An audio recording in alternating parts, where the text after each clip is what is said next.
to 4 games over 500 for the first time this year. They've won 9 of their last 12. They're rolling right now. They are really rolling. I mean, what a great job, pitching wise, and the offense scored just enough to be able to win this first game of the series. Bumpy start for Zach Gallen. He settled down nicely. At one point retired 14 of 15.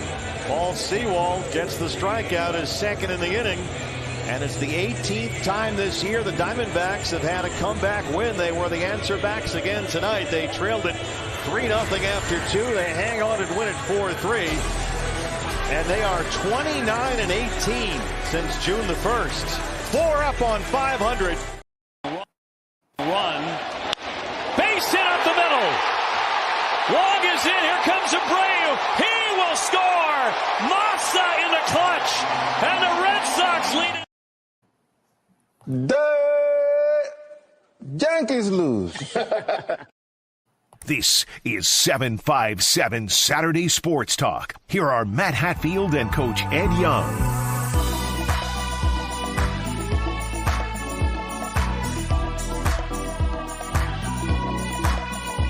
How was your Friday night, ladies and gents? It was beautiful.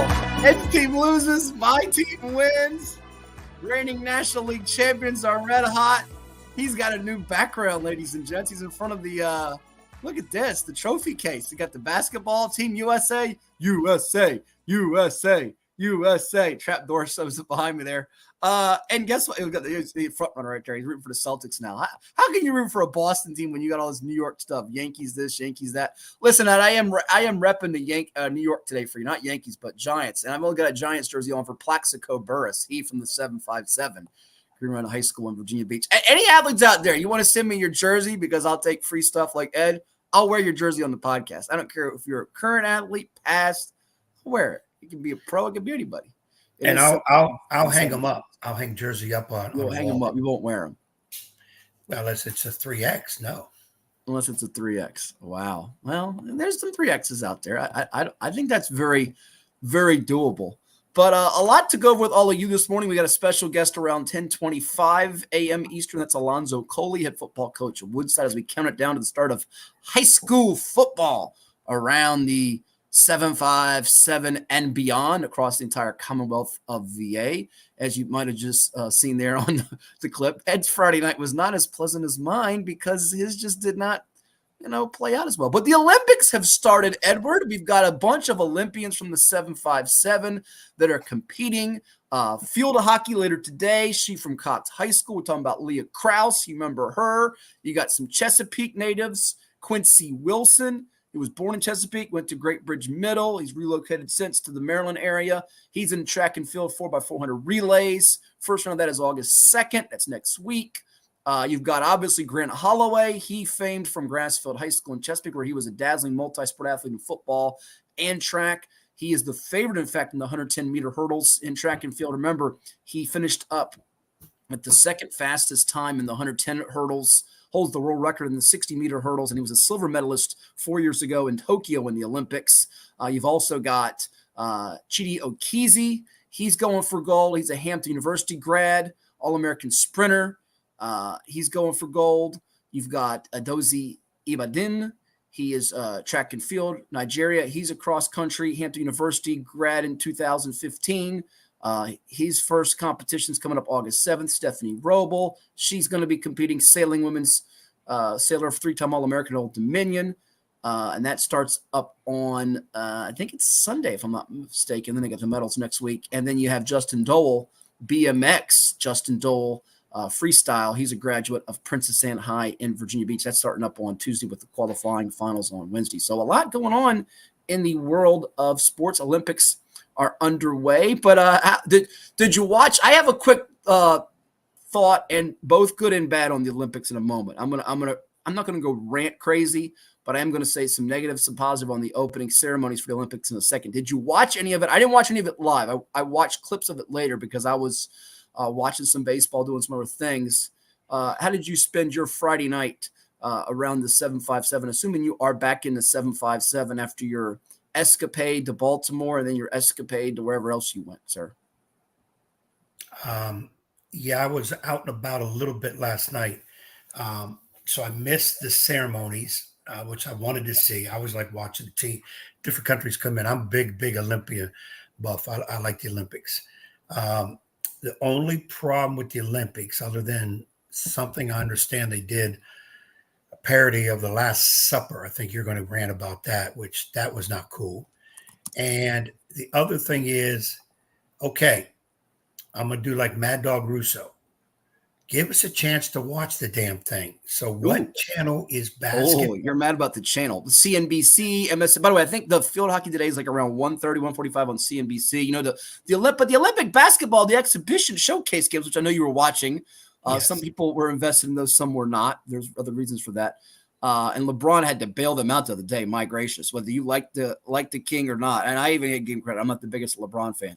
He bailed him out the other day because that was just a poor effort. And they pulled it out because of his greatness as he approaches age 40. But some of those were on FS1. You would know that NBC has the Olympics as far as its family of networks like you would have with, say, an ESPN.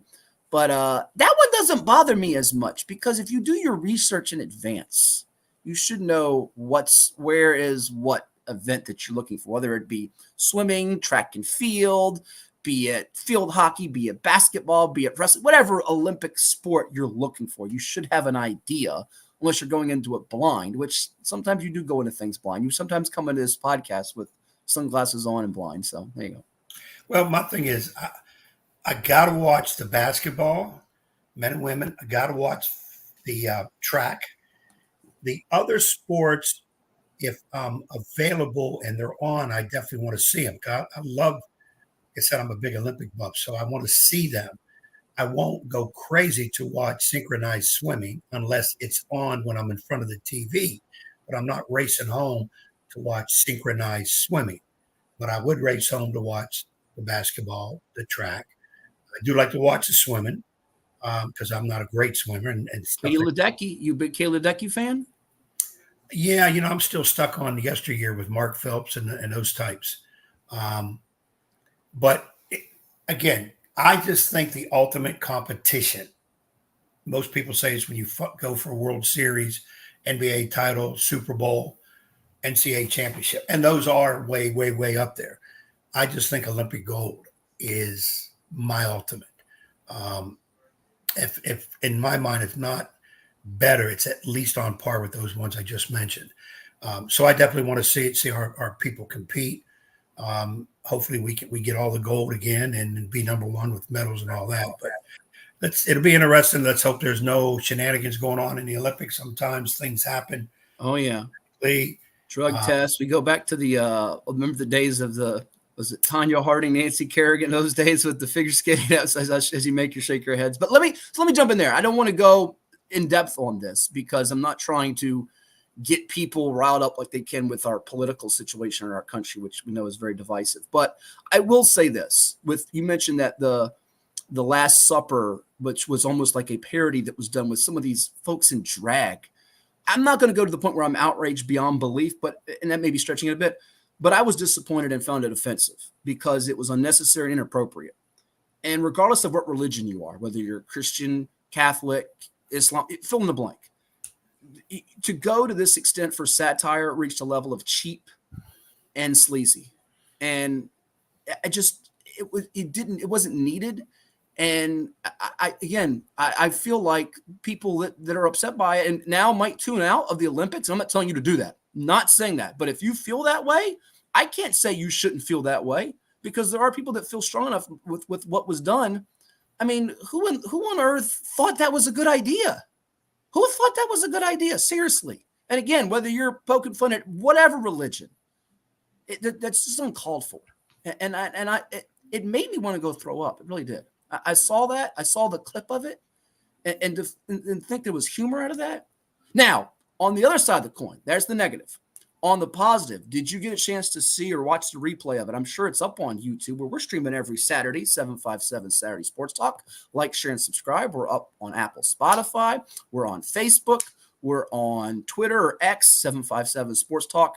My account at Hatfield Sports. We're on IG, my Hatfield Sports 2K4 IG account. Interact with us, comment with us on our YouTube page. We'll post you up on the show, make you an instant guest part of the program. Did you get a chance to catch Celine Dion's performance? No. and whether you're a Celine Dion fan or not, what she's gone through with, I don't know if you're familiar with stiff person syndrome and what she's dealt with from a health and medical standpoint in recent months and years, it was spectacular. I mean, it was just spectacular. Go back and check that out.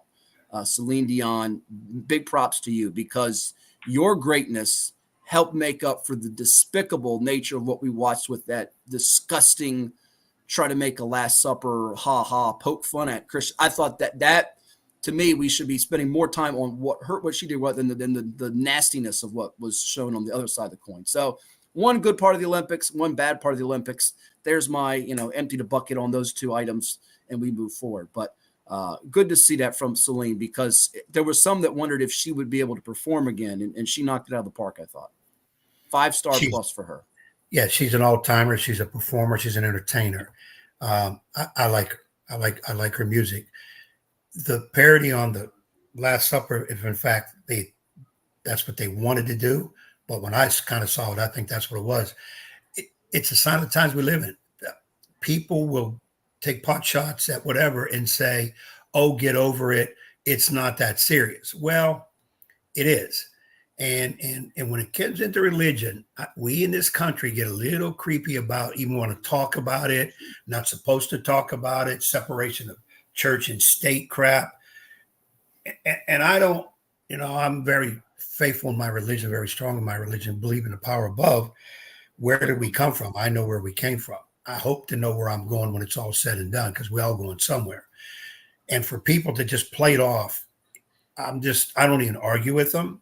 I don't debate with them, because once again, I've always said I don't argue unless I'm wrong, to try to prove people my way. If I'm right, why would I argue? I'm already right. And if you're not going to really pronounce religion or uplift it, then don't drag it down. Respect everybody's religion. Correct. If that would have been Islamic or whoever, Muslim, whatever, then you can have some powerful ramifications in these games. 100%. Let alone.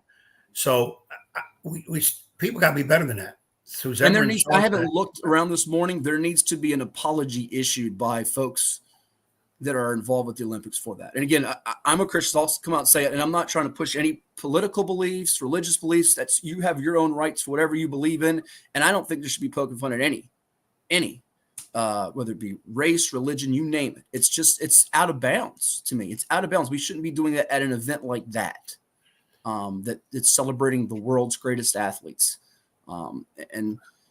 We move forward. And again, I will still watch some Olympic events. I'm not locked into everything. I'll be curious to see when like I mentioned, some of the locals we have, like Leah Krause, Grant Holloway, some of them. I want to see how they do, and I'm rooting for them from that perspective. And I'll be watching some of the Team USA men's basketball and women's basketball games. The women are an overwhelming favorite to bring home the gold. The men are a solid favorite, not as overwhelming, and they're not the dream team of 92. Let's not go there. But if someone told me, whether you are, again, you could be Christian, Catholic, Islam, Muslim, whatever you said, whatever religion, if you were offended to that point where it turned you away, I would not try to discourage you or encourage you one way or other. You have the right to feel a certain way about something like that. And it's just, it was sad. We shouldn't be, having to spend any time on that. How about you, real quickly, as we move off the Olympics for a second? Are you in panic mode over there with the baseball? Are you ready to throw kitchen utensils out the window and things like that at the fridge? Are you ready to go like our man Nick Turturro? Are you ready to stomp on bugs and slam doors? Because it is getting a little. And by the way, not only panic time for the Bronx Bombers, but a number of teams in baseball. The Atlanta Braves will play some fact or fiction later on in the show. They are sputtering to the point where they have fallen out of second place in the National League East Division behind the New York Mets, the Grimace-led Mets, the Frank the Tank-led Mets, the Pete Alonso, Francisco Lindor Mets. They won't catch our man Jack's Philadelphia Phillies, but they have a great chance to make the playoffs now. And, Cleveland had a little bit of a slow start. How about the Orioles? Tough loss on Friday night. And we've been efforting getting some folks from the Orioles on. They have a day game today, mid-afternoon day game. And we're going to get people on probably in the next couple of weeks. We tried to get Rock Kabatko on. He's busy with Madison. We're going to probably get on Mark Feinstein of MLB.com next month as well. He's occupied with the trade deadline coming up. They almost had an epic collapse that would have sent Orioles fans and some non-Orioles fans over the deep end. That 6-run lead against Miami on Thursday almost got spit away. Craig Kimbrell, not once but twice in the last 48 hours has shown what a dog he is in clutch situations. I don't care if he has 4 bajillion career saves and he's like 8th or 7th or 6th on the all-time list. This guy you can't trust. I mean, it's like a kid who, when you say the stove is hot, get your hand away from the stove, put his hand near the stove, you're going to get burned, okay? And they showed a graphic Thursday against Miami. What was it? Josh Bell's like 4 for 5 with 2 homers, and Brandon Hyde leaves him in. Made no sense. And if Jazz Chisholm doesn't slip, they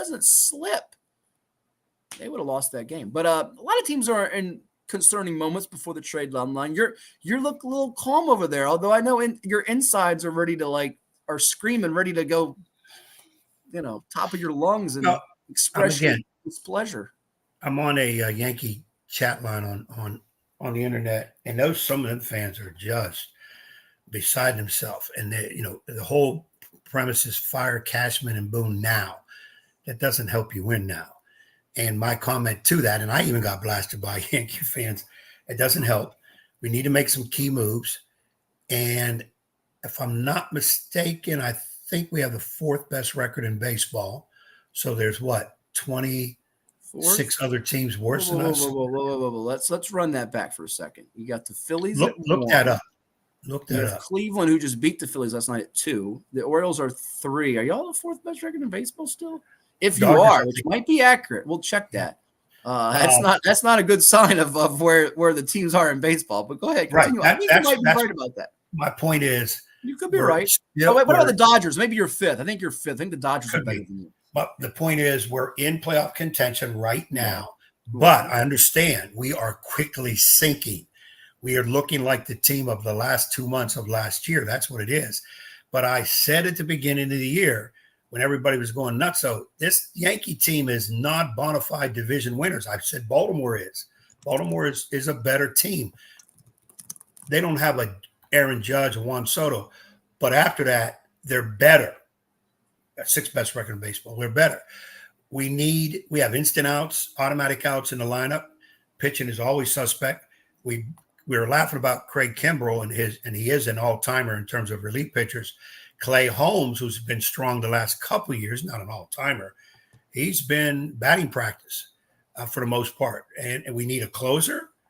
We need another stick. We need another starter. And what bothers me is Orioles have made some moves. Seattle's made a couple nice moves. And the Yankees are still sitting there twiddling their thumbs. And that is on Brian Cashman. But I understand this too. Nobody's going to hand the Yankees a division winner. They're going to want the whole farm. They're going to make it hard. It's just how it is. So it's tough for them to try. I think tougher than other than the Dodgers, tougher than any other team in baseball to make trades because teams just don't hand over good talent, young talent to the Yankees. They just don't. And the Yankee farm system, not as strong as it was a couple years ago. So, but I've been always in the mode that you want to develop your farm club, but when you're in playoff contention, when you're that good, you're going to have to use some of those prospects to bring over those guys that are going to get you over the hump and maybe win the playoff. I'm not giving up number 1 or number 2, but at 3, 4, 5, 6, 7, I'm sorry, y'all gone. And I got to get guys that also, I'm not big in this rental player. Well, can we get a couple guys for 3 or 4 months and then let them go to free agency? No, let's get people that we can sign if they can help us. And I'm not a major league front office guy. I'm not a manager, but it is Aaron Boone in that lineup sometimes. The other night he had J.D. Davis batting 4th. Oh, okay. Look his stats up, and then you'll shake your head. And Jamari Jones, who I think they went to the Bronx PS 42 high school and pulled him out of the stands, was batting leadoff. Those are 2 automatic outs in your 2 biggest spots in the lineup. Aaron Boone, no wonder the Yankee fans are ready to chop you. What are you thinking? And you can't get by on just Soto and Judge. And I hate to say this, Aaron Judge at times when you really need it. Oh, you're going to credit. Wait. Now I'm going to stop you right there. You can't possibly, as I'm trying to wind Ed up and let him go here. No, you're not going to wind me up because I love Aaron Judge. The guy who hits shots to the moon and he leads baseball in home runs by 5 over Shohei Ohtani, 36-31. The guy player in baseball, out of his mind Aaron for a month Judge. and a half. Go ahead. Larry Bowman just broke the screen. Best player in baseball, Aaron Judge. But You said Larry Bowman just broke the screen? I don't think he broke. Yeah, because I know Larry's going to say Shohei Ohtani. Dodgers fan. Yeah.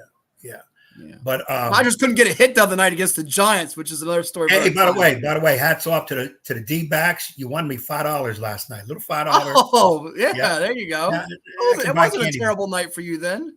I can buy a candy bar now. Yeah, and I started watching. Buy $100 candy bar. How about that?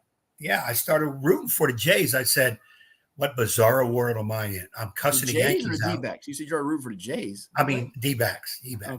Yeah, don't root for Toronto. They're a division rival of yours. Real quick, before we move off this topic and some other things, and we'll hit on some trade deadline if we have time. We have some fact or fiction coming up later on in the program. Would it disturb you more if the Red Sox won the division or the Orioles won the division? What would get under your skin more? It wouldn't bother. It would bother me, but not like break stuff. Red Sox, only because I like Baltimore. Baltimore's a really good young team, and they are my second favorite. I don't hate the Red Sox, even though I'm supposed to as a Yankee fan. But I would be, because that means the Red Sox would jump the Yankees and Orioles. Well, and remember, you can still, with today's expanded playoffs, Philadelphia did this 2 years ago. Unfortunately, they didn't last year because my D-backs rallied to win games 6 and 7 in the city of brotherly love. But 2 years ago, they finished third in that division behind the Braves and Mets, smoked the Braves, took care of business against St. Louis before that, and also beat San Diego in the National League Championship Series after the Padres stunned the Dodgers, who had owned them prior, on their way to the Fall Classic, where they fell short against Houston, and then the other team from Lone Star State, the Texas Rangers, with the former Tide Bruce Bochy leading the way. By the way, I did put a text into Bruce Bochy. He never got back to me. Wanted to get him on the show months ago. I was like, listen, I'm a D-back. I didn't tell him I was a D-backs fan. But anywho, look, the last 2 years, we've seen wild card teams get hot. So maybe your best avenue is to kind of backdoor it and, slip in and all of a sudden make this magical run where Soto and Judge start hitting taters again, and you get a couple of relievers that figure out what they're doing besides Holm and who was the other guy? Was it Weaver last night? Who was terrible for you late? He wasn't very good. You can't, but see, I can't fuss those guys out, even though they're major league pitchers. They're not. They're average at best, which means you're going to see them at times look good, and sometimes you're going to see them look horrible. Most of the time, they're in the middle. It's just what they are. And we got a Buccos. Buccos Rely on them. Jason Offutt, by the way, from Jason Offutt from Hanley earlier on the show. Comment. How about stuff coaches say? So let's go Buccos. How good is Paul Skeens, by the way? Hey, who's the Bucco fan? I missed it. Stuff coaches say. Coaches say. Oh, stuff coaches say. All right. Hey, throw stuff coaches say. Make sure you put something up there that coaches say. I like to hear what some of the all right, give it a say because you're a coach. You'll eat it up like candy because he Pittsburgh, can't eat a 100 green candy bar. Go ahead. I took you off your thought. Pittsburgh, which is in my hometown area. I was never a big. You're going to claim them now too? Oh, listen to you. You're trying to claim everybody. Never a big Bucco fan because everybody loved them, so I kind of hated them. You weren't a Willie Stargell. You weren't a Willie Stargell guy back in the day. Okay. And Roberto Clemente. In your younger, hipper days. Yeah. It was the Pirates. I just didn't like them. But they have some really good young pieces I would love to see on the Yankees. Well, they're not trading because they're in the wild card mix. They got a number of teams in the National League mix. Yeah, Pirates I don't think are going to sell this year like they normally do in Skeens. They don't need to. Skeens, they have got to save their money in Pittsburgh and sign that kid when in a few years when his contract comes up, because right now he is the real deal. I just keep saying I hope he doesn't blow that arm out because he throws so hard. And he reminds me so much of Steven Strasburg. We know what happened to him. Everyone on the line. There you go. No. Yes, it is. Football coaches say everyone. Matter of fact, all coaches. You do it in the gym when you have kids camps. I hear coaches everyone say on the line. By the way, line is because we're mad, we're angry, and we're about to, and I hate to use this word, punish these kids for whatever happened. Now, I admit in my younger days, I no question, I'd run on a line and we'd be on the line. Now what I try to do is if things aren't going right, like they're fussing a little bit too much, I'm not getting effort, they're not playing together. Those are the three things that really bite my crawl. There's another coach's line. Then I'll say, okay, I'll stop it and say, you got two choices here in the next 20 seconds. Do you want to continue to work on skills, which is what we're doing, but I don't like your effort, or will you want to work on conditioning, which means we'll put the balls away because we're not going to really need the balls for conditioning. Usually that works. So I don't have to say everybody on the line because they're going to tell me or show me what they want to do. If they want to do conditioning, I've got a lot of drills for that too, and it does involve the lines. By the way, we have some comments. I wish we could get them up with our YouTube and Twitter X comments on the show here from some folks on Instagram. I got to read them to you. Our man Nova Hoops Legend says, good morning. That's Julian Brown out there. And Julian. Capitalize. You love Capitalize, right? You know who that is? You should know this.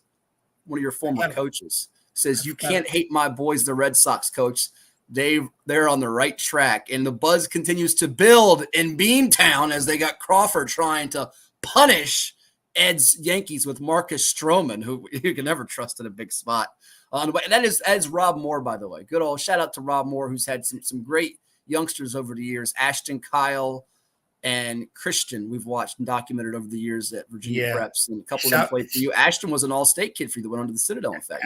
Where did Kyle go? Maryland for basketball or baseball? Baseball, I think. Yeah. No, Kyle, I'm saying Rob's got to put it up there. I want to say Indiana. He'll send us a note. He's watching. But we love Rob Moore out there. Good to hear from and Christian just transferred to Indiana University of Pennsylvania, IUP. Okay, IUPUI. Nice. Okay. Yeah, strong Division II school. Gosh, I remember when he was a little tyke. It makes me feel old every time I see him.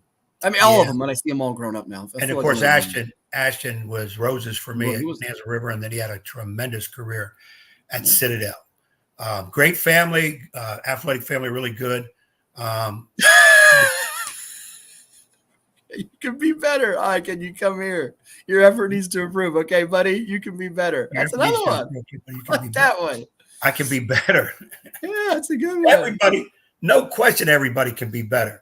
Now, if he needs me to come there to help him be better, now you're on your own. You're a coach on your own, right? You got to take care of your own stuff. Take care of your own backyard.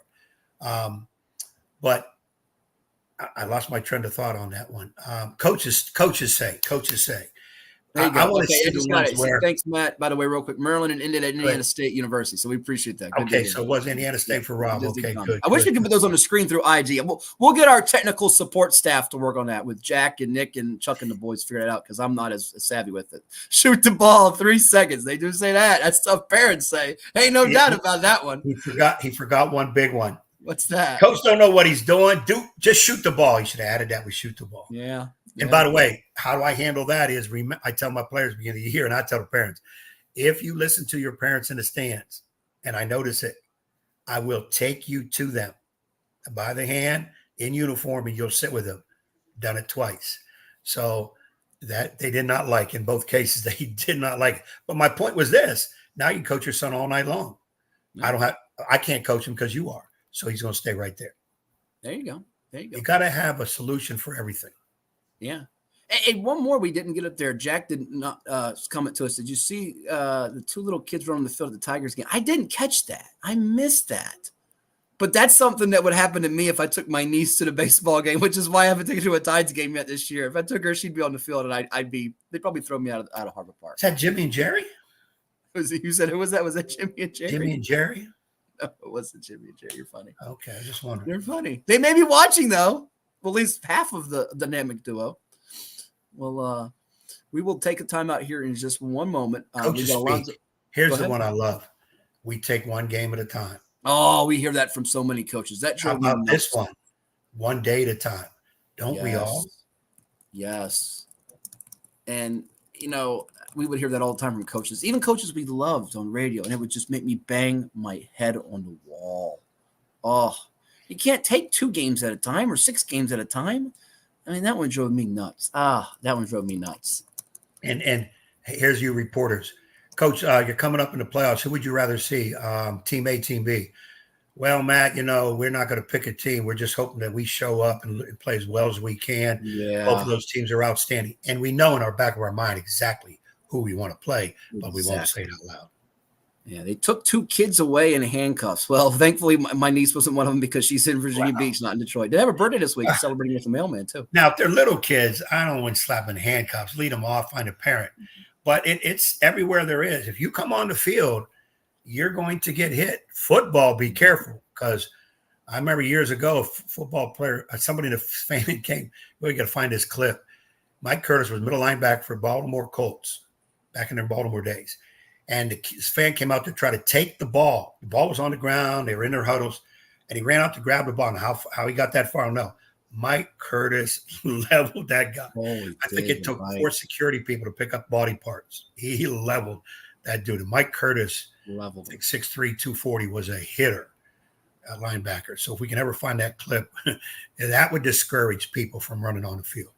It would. As we go to break here, at 110% is definitely another one too. Russell Westbrook's going to the Nuggets real quickly, Ed. We'll get to some baseball notes of some of those deals. You okay with Russell Westbrook Nuggets? Think he'll hurt? What's your feeling? He's one of my all-time favorites. At one time, I thought, up to about a year or two ago, I thought he was the best athlete in the NBA. And say best player, the best athlete. And he was a tremendous player. He was a triple-double every night. He just didn't fit a lot of schemes, it seemed like. He wasn't really a point. Wasn't a good enough shooter at 2. Too small to play 3, 4, 5. But the guy produced, and he gave 100% from what I saw, 100%. 110% or 100%? No, it's 100%. That I saw coaches speak. How you give 110? Isn't 100 max? It's going max, man. Max, baby. Yeah, you got to give max. Just give max. Give max. But yeah, Russell Westbrook to the Nuggets. Real quick, I can tell you he's getting max money. We'll get to that in a second too. Jordan Love and Tua Tagovailoa. Go play quarterback. You'll rake in the dollars these days. Good gracious. But again, it shows what the NFL is. If you don't have, I'm going to say it, an elite, extremely good, jump into elite status quarterback, you're in trouble in the NFL. I like Tua. Listen, I think Tua's really good, and he was hated on for years by, I'll say it out loud because they're not in our market anymore. They've done both have darted for Northeast and Southeast to ill-informed, blowhard radio jocks in our area used to bash him, as well as some national guys on Fox and ESPN. I thought he had the best quarterback rating a few years ago, and people were saying how terrible he was. Now, that being said, and Jordan Love last year got off to a rocky start, as our ticker will show you in a second as well, and then got red hot and took the Cowboys behind the woodshed in the first round of playoffs. How about them Cowboys? How about them Packers? And they almost beat San Francisco. I would stop you. Go ahead. Things talking podcast heads say, take you behind the woodshed. Now, that's a scary statement. What are you doing behind the woodshed? That's right. Behind the woodshed. I've never used that. Can't spit it on the podcast. And Bad I've heard for the kids. Hide the women and children. That is not a good woodshed. Yeah. Go ahead. I didn't mean to interrupt you. No, you're good. I liked it. That was good. That was good. You're paying attention. You were very attentive. I don't miss a beat because with you, I said, you can't skip a beat. You got to be on top of it. That's why you got 500 wins and you got a bobblehead looks just like you and Mr. Vinny. No, this is my lawyer / agent, Vinny Boombots. Vinny Boombots. So he's always keeping an eye on you. Get ready to head to break and bring in Alonzo Coley, who I know is just connecting with us here. I will say this: the thing that makes this prisoner of the moment society and sports we live in, if Jordan Love or Tua Tagovailoa get off to like a 1-5 starter, have a 3-interception game, people say, "Oh my gosh, why on earth did you give him $200+ million? How dare you?" Like, people overreact at anything, and then if they have 2 great games, they should be number 1 quarterback in the top 10 quarterback rankings, as if the top 10 quarterback rankings even exist or mean a hill of beans. So, yeah. It's something I need. Maybe Alonzo can answer this coming up. Yeah, when it comes up, I'm sure he's listening. What makes the quarterback, or is it his line? Is it his receiving / running crew? What makes a quarterback elite? Now, I ain't stupid. Pat Mahomes is elite. He does a lot of great things. He can hold on to the ball at the last second and make a gigantic play. I'm just wondering, they spend millions and millions on quarterbacks, and they're begging for elite style quarterbacks. But if you have a poor line, do you have an elite quarterback? If you got guys that can't catch a cold, what kind of quarterback you got? If you got guys that get 1 yard on a handoff as running backs, what kind of quarterback you got? See, that's would be my thing is they spend so much money or so much time in college levels, high schools, even though they're starting to spend money at college level on quarterbacks too. But if you don't have that around him, do you truly have an elite quarterback? That's a good point. We'll take a timeout and come back with Alonzo Coley of the Woodside Wolverines right here on 757. Oh, there it is. Woo! Look at that. There it There's is. that hit. Curtis levels. Nice job by our Yes. man Jack finding that hit. That was a vicious hit. Maybe the Wolverines got some guys that can make tackles like that this coming year. Coach Coley will love that as long as it's legal. It's coming your way. We'll talk about the 2024 Wolverines and Newport News right here on Cova Sports TV. Like, share, and subscribe. Right now, we'll hear a quick word from our sponsors that let us do the show with you each and every Saturday morning. So stay tuned. We'll be back in just a moment right here on Cova Sports TV.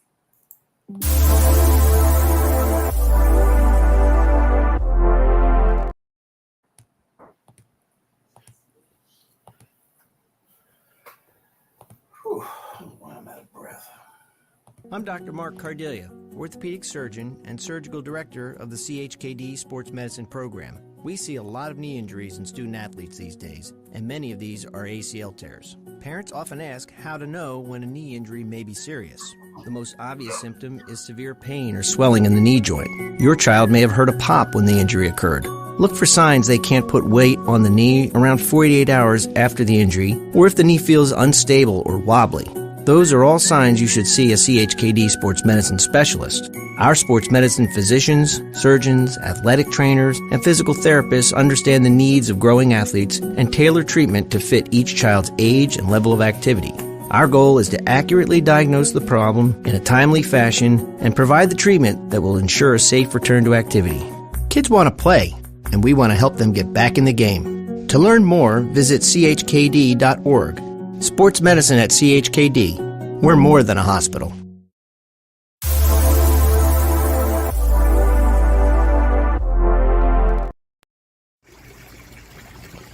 Why was the football coach banging on the vending machine? He wanted to get his quarterback.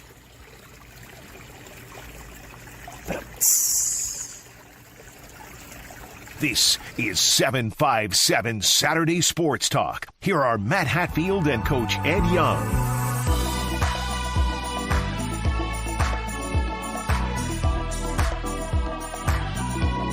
We got to stick with the theme of quarterbacks this morning. Back here on 757 Saturday Sports Talk on Cova Sports TV. Like, share, and subscribe to our YouTube page, wherever you may be tuning in. We thank you for doing so with us each and every week. We now have with us on the program a special guest. He is the head football coach of the Woodside Wolverines in Newport News. Alonzo Coley with us, former head coach at Kickerton, also was an assistant coach at Phoebus as they won some state titles. Coach, good to have you on the show. How's the summer been treating you? I understand you just got back a couple weeks ago. We were going to get you on. You were on a cruise. Can you divulge the details of where you went? Oh, I'm putting it out there for the whole world to know, aren't I? Oh, no. Okay. Good morning to y'all, man. We had a good time. We just cruised out of Baltimore. Just went around the Bahamas. It was a good time. I needed a little break, a little time off. There you go. Look at that, Eddie. He gets to go to Bahamas. That's living the life large. First of all, good morning, Zoe. Thanks for coming on. Man, you're killing me. I want to go on a cruise so bad. I've only been one in my life, and it was a family cruise where the little kids took over the ship. I think they drove the doggone thing. I tried to jump in the pool. I landed on 25 kids. They're running up and down even at 2, 3, 4 in the morning. I think the parents just let them loose. So I've always said if I ever go on another cruise, it will be adult-type cruise. I'm not doing all these kids. Virgin Virgin all cruise? Adults. All adults. All adults. That's me. Yeah. That's me. There you go. And by the way, I got to put this out there as well. Alonzo Coley is one of the sharpest coaches out there and people, because I'm doing a stream April of 2023, Ed, on our Cova Sports TV. I guess it was at the time Virginia Sportsplex channel, and he was watching. We were streaming some lacrosse, high school lacrosse, and I had no idea. You've been a lacrosse referee now. We'll be going on almost 25 years. Is that coach? Yeah. Is that correct? Yeah. I grew up in Maryland, so in Maryland, lacrosse is like baseball there. So everybody plays. I started refereeing lacrosse in 1998. As soon as I got out of college, I was coaching football, but I also was refereeing lacrosse. I played club lacrosse in college as well. That's awesome. And he was on top of it. He was knowing the rules, because I was You talk about Virgin Cruises. I'm looking at. I had no idea what I'm looking at, watching, and doing the best I can to present the facts and figures and info to the audience out there. But he was on top of it. He was helping, almost like guiding me through it, which was a big help. So I appreciate you doing that because he knows his lacrosse. This is a guy that knows the sport. So you're going to be on call whenever Ed's got to take his vacation assignment cruise. You're going to be my fill-in potentially. Gotcha. No problem. Let's dive into. I've never heard anybody that coaches in the area, and I could be wrong because I don't know them all, that referee lacrosse. I've heard field hockey, basketball for sure, baseball umpire, football official.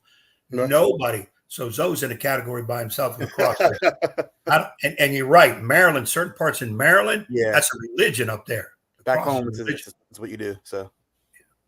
Let's dive into your situation at Woodside. You obviously coached at Kickinton, had some good teams. In fact, we had one of your former pupils, so you'll now go head up with this year, cool. Zachary James. Yep, we had him on the show last week who said some kind things about you, and you had that group with Desmond Savage and Nick Carrera and Jason Fugate. Trenton Cannon was the guy that made it out of Kickinton to the NFL. We've seen, obviously, Gerard Mayo's now a coach with the Patriots, and we've also seen David Anderson go on to Duke. And you've gone up against the other teams in the PD the last few years as you were a part of some state championship teams at Phoebus, the current regime with Jeremy Blunt, even before that in the days of the late, great Bill D and Stan Sexton. What drew you to being a head coach again in this particular opportunity at Woodside High School in Newport News with the Wolverines?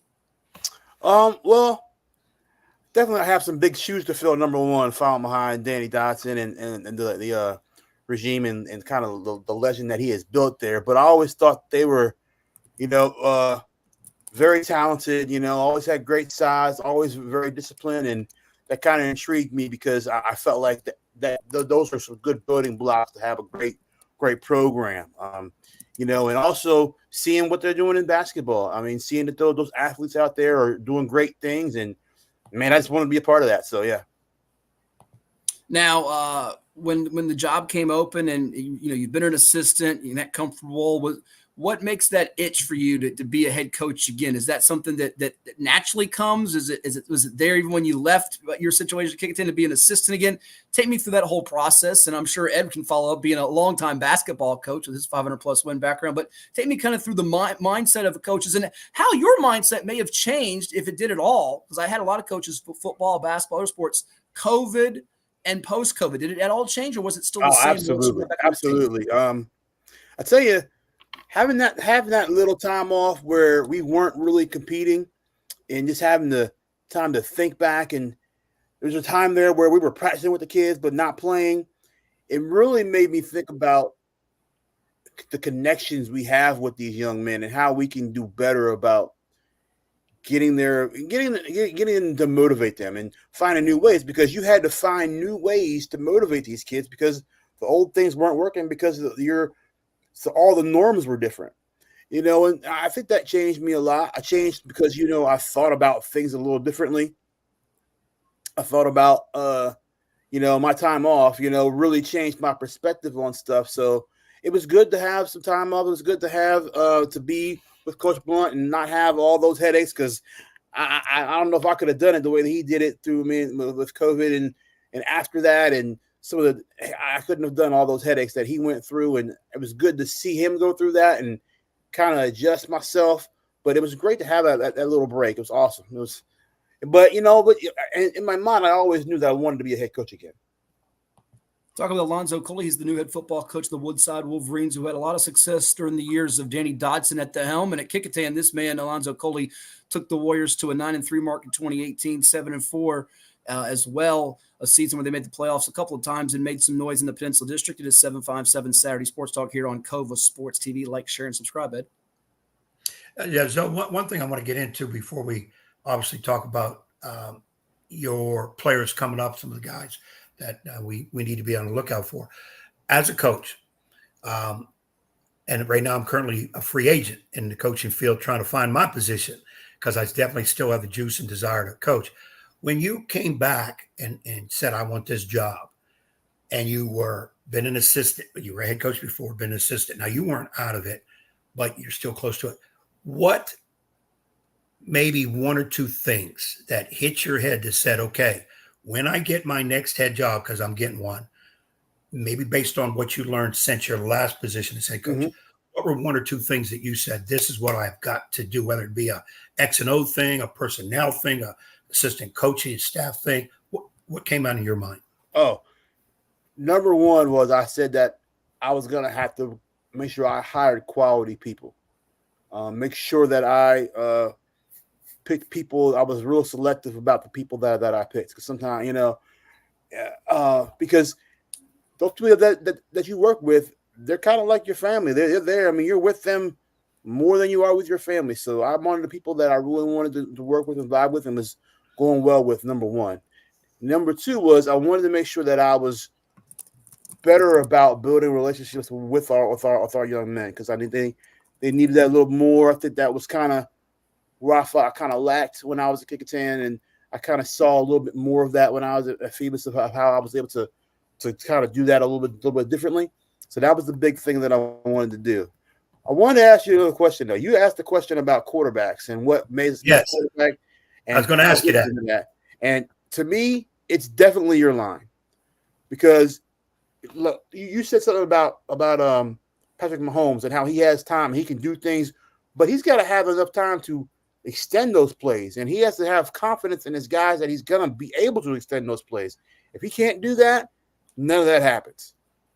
And you're right. Remember that Super Bowl they lost to the Buccaneers guys, where he got just blitzed from the get-go, and that it makes the whole difference in the whole way the game goes. Protection can, and you know this too, Coach. I'll let Ed jump in back with you as well. In high school, in particular, as well as college, you can have all the skill talent in the world. You can go from being a 9, 10+ win football team to 500 if your line falls apart in the blink of an eye. Well, and so that's what I would think. High school, to me, I'm not a football coach. That's why when it's 4th and inches, I'm throwing.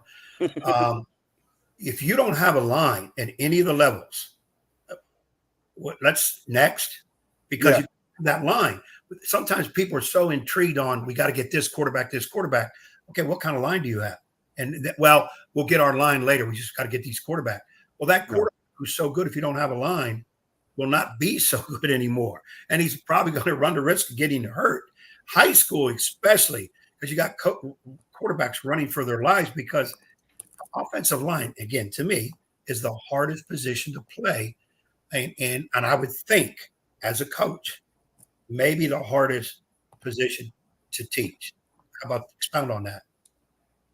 Well, we always, and this goes back to something that I learned from Greg Narvin. I mean, great guy that he coached with me. He coached with me over at Phoebus as well.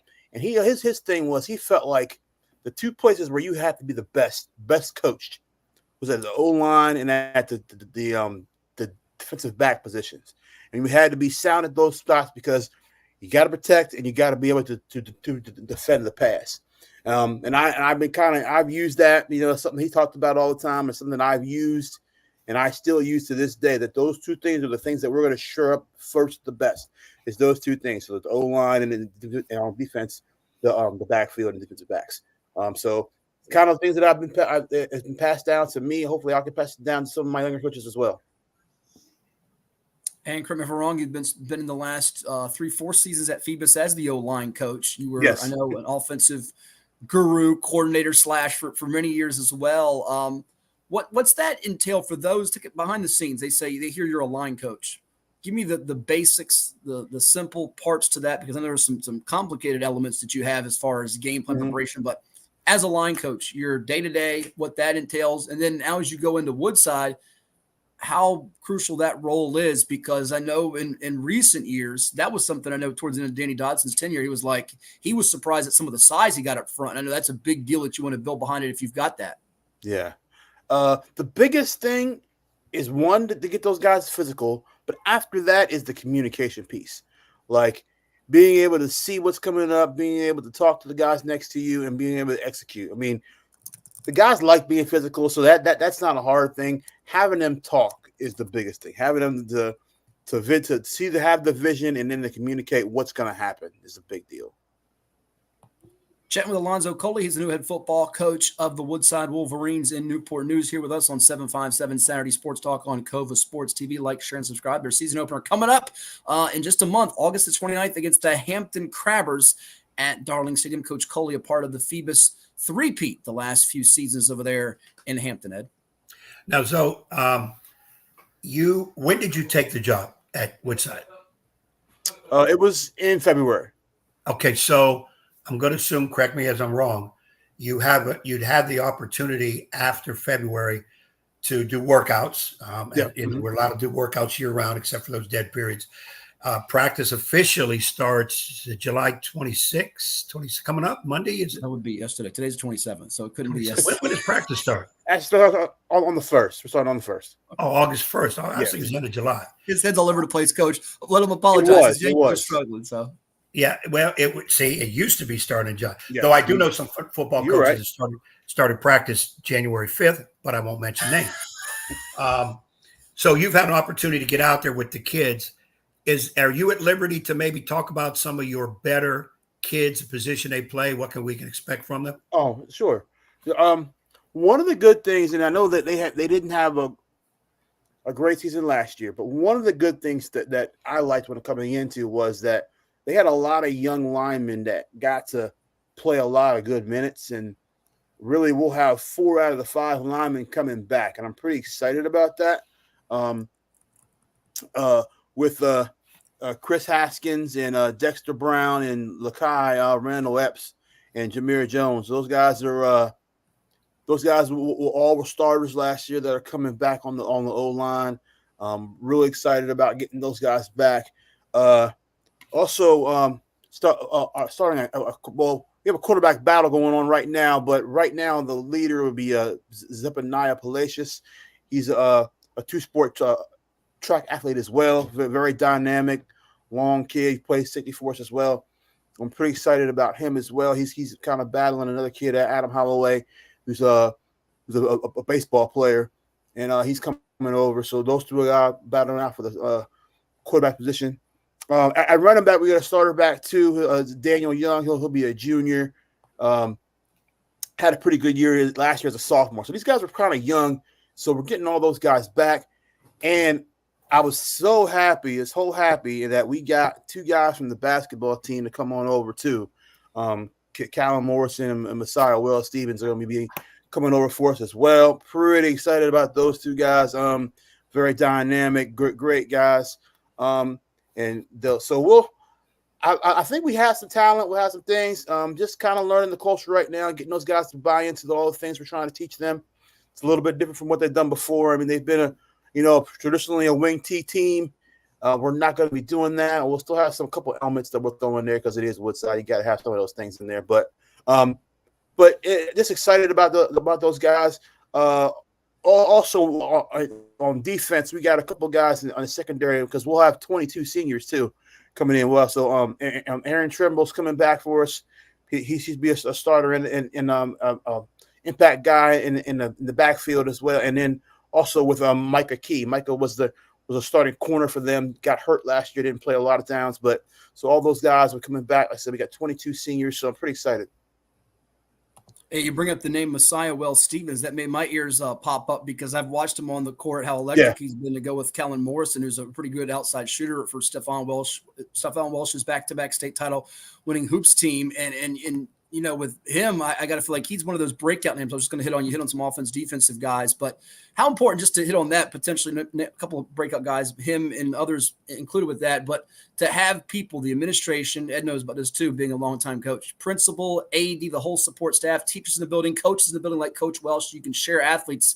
How critical is that piece? I'm sure you've seen it from your time at Phoebus as an assistant coach, and even before that as a head coach at Kickingham. I think you have to do that. And then, me growing up, I played 4 sports, so I was always doing something else. So, but I think you kind of have to do that. I'm trying to make inroads. One guy I didn't name was Nehemiah Mix, and he's a wrestler. His dad's the wrestling coach, so I'm trying to get some of those kids out too. We're trying to get some of those guys. We got a couple other wrestlers on our team too, with Antonio Patterson.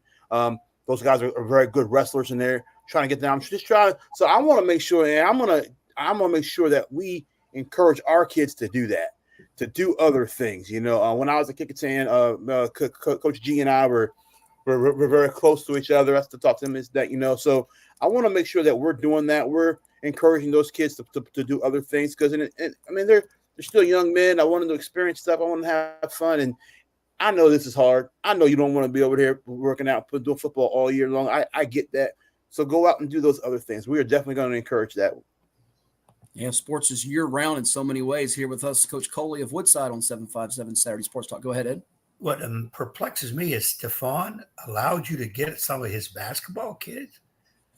Wow. Well, he's a football guy himself. Right, he was a heck of a receiver before he went on to play some hoops at Arkansas. A lot of people don't know that. But you're right. He probably thinks he still can catch 80 yards. I'm sure he's he's trying to run the 40. If he watches this later, he'll say, "Man, I can take half these guys right now." He has that competitive spirit, which absolutely love. Yeah. No, but sharing the athletes is important. Zoe, here's my philosophy on it. If a kid really wants to play football and he can help you, I'll tell him, go play. But in the off season, you need to be with me as well as with football. So you're going to have to, what you're going to get hurt at is your social life. And if you're not willing to give up that, you can't play 2 and 3 sports. Number one. Number two, which probably should be number one, academics. If you're an average to below average academic kid that struggles, we all think playing a lot of sports helps keep them in line, but I don't think it does because it takes away from their ability, hopefully, to study. We like to think that if they're on different teams, that particular coach has a study hall, or at least he's on them. I'm not a big believer in study halls, by the way. You're not a big believer in study hall? That's another topic for another time, but go ahead. Well, yeah, topic another time because I know it'll come across as wrong, but if you're going to do study, do it the right way. A lot of people throw kids in a classroom. Hey, man, do your homework. We got practice in 20 minutes. That's not a study hall. Well, this is a true story. I had a 9th grade teacher at Kempsville, and I'm going to get him in trouble. I'm not going to say his name, but he actually fell asleep a couple times in study hall. But go ahead. Continue on. True story. It's true story. I'm not lying. Go ahead. Well, and that too, but I don't want to throw anybody under the bus, which you're good at doing. Say his name. And besides that, you never saw a classroom, let alone a study hall, so it doesn't matter. So this guy right here, Kempsville, the best 7 years of his life. And he only due to get a C+ in lunch, a C+ in his best class. But so, I mean, my thing is this. There are a lot of coaches preach, play multiple sports. But let me tell you something. I've been with coaches behind the scenes that tell the kid, hey, look, you need to be here because, we're putting in this scheme and you're important to us in here. Those are the coaches I will attack. And then I become can't use the words I want, and tell a kid, okay, if you're not out here for basketball, best of luck wherever you're going because during basketball season, I'm not keeping you because you have to give me some time. I know you got to split it, right? But if your academic strongest. So I tell the parent and the kid, the social life is going to suffer the most. And most guys will say, no, I don't want that to suffer. Well, then you're going to have to make a decision. Now, if a kid's not really a help to you, he's just a number. And you might even say, this kid has no shot at going college level football. Then I say and he may have it as basketball. He's being recruited by some D3s. Then I might say to that kid in a conversation, what's football really going to do for you? I mean, you're not one of the coach's top kids. You're not looking to play college football. You've got an opportunity here at least to play Division III. That's how I'll come across. But on the go, I want kids to – ideally, I would like to see kids play fall, winter, spring sport, maintain hopefully a B- or higher academic average. I would love to see that. In theory, it's great, but sometimes in practice it isn't. Yeah, I mean, it is tough on them to time manage, like you said, when you're doing multiple things, and not every kid can do that. And also, you make a good point. Not every kid's in the same situation. Like there's some kids that, like you said, are going to be football players first that just want to play basketball, or the other way around, that are basketball players first that helping us out. But also, like you said, if they're not going to help you, then it's not worth it, like you said. But I do encourage them to. The time management thing is the piece that they've got to learn, and a lot of student athletes struggle with that. Coach, we'll get you out on this one. We thank you for coming on the show. Look forward to getting you back on again here. Quick thumbnail on the district in general. I know you got scrimmages before your game one with Hampton against the likes of Lafayette and York out of the Bay Rivers district, if I read it correctly. But Phoebus is the top dog, 3-time defending state champs. They're loaded again. Who should we watch out for in addition to maybe you guys on the rise making some noise? I know Warwick's got a good team back. What's your feeling on the PD in general? I think that people are haven't noticed this yet, but I do think that Bethel will be better this year. This is year 3 for Coach Porter, I believe. Mm-hmm. Bethel will be better than they have been in the past. He's got some good talent at quarterback, and they have a dynamite running back there. So I would keep my eye out for them. They definitely will be doing some things. I think Denby will be better. That quarterback is very dynamic. I know he's got some guys over there too that they have come over, and of course, Warwick and Phoebus will be the top of the division. But I'm just trying to maintain right here and build that culture with my guys and build it up. And I got a great staff. One of the things I talked about earlier about guys I wanted to be around. I got a great staff with me. With Brent Ashley's coming over as our offensive coordinator, and Shamari Wright, who is a DCO at Heritage and played at CNU. He's coordinating our defense, and so we're excited about to have those guys over. I also have Gary Goodhart, who was a head coach up in Maine and won a state title up there, and he's on our staff with us as well. So we're real excited about our guys. I mean, it'll be a little bit of a different in the PD this year. I think a lot of teams are kind of in the same boat, but I definitely think that Bethel is the team they probably look at that's kind of going to make that rise this year.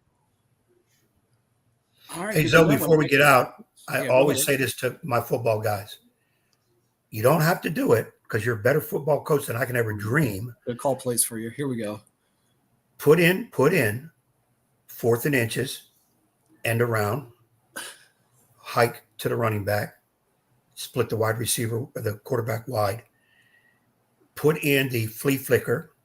I'm telling you, somewhere down the road, you win. You ain't got to thank me. You should take full credit for it. But just know, this basketball dude knows a little bit about football. So that means I'm going to see 2 flea flickers, Coach, on October 25th when the Warriors play the Wolverines, as he told Coach James that last week. So there you go. I'm looking forward to that. I'm looking forward to it. So. Be ready. I'm just saying, there's been guys used it.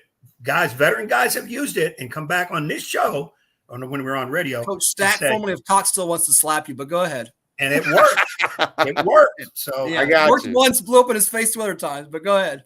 I got you. We'll put that in. Well, Zoe, you don't know if it works or don't until you put it in. And then That's once right. you put it in, we all know as coaches, that damn God players better know what the heck they're doing. That's right. So I rest we'll coach it up. We'll put it in there for you. Well, Thank Coach, you. I like that. Thank you so much. All the best to you. Enjoy the rest of your summer, and we'll see you out there because it's pretty much summer's about over. Football's almost here. Hey, Take thank care. you so much.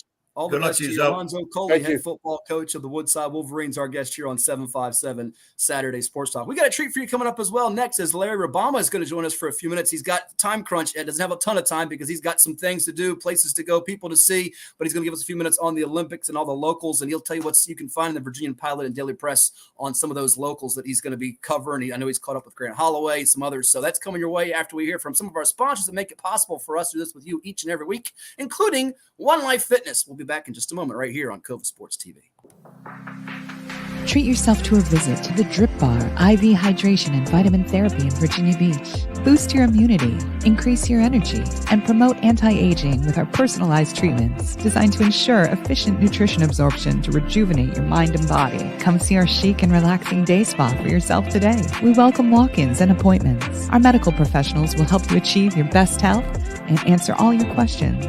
The Drip Bar at Lansdowne Commons in Virginia Beach.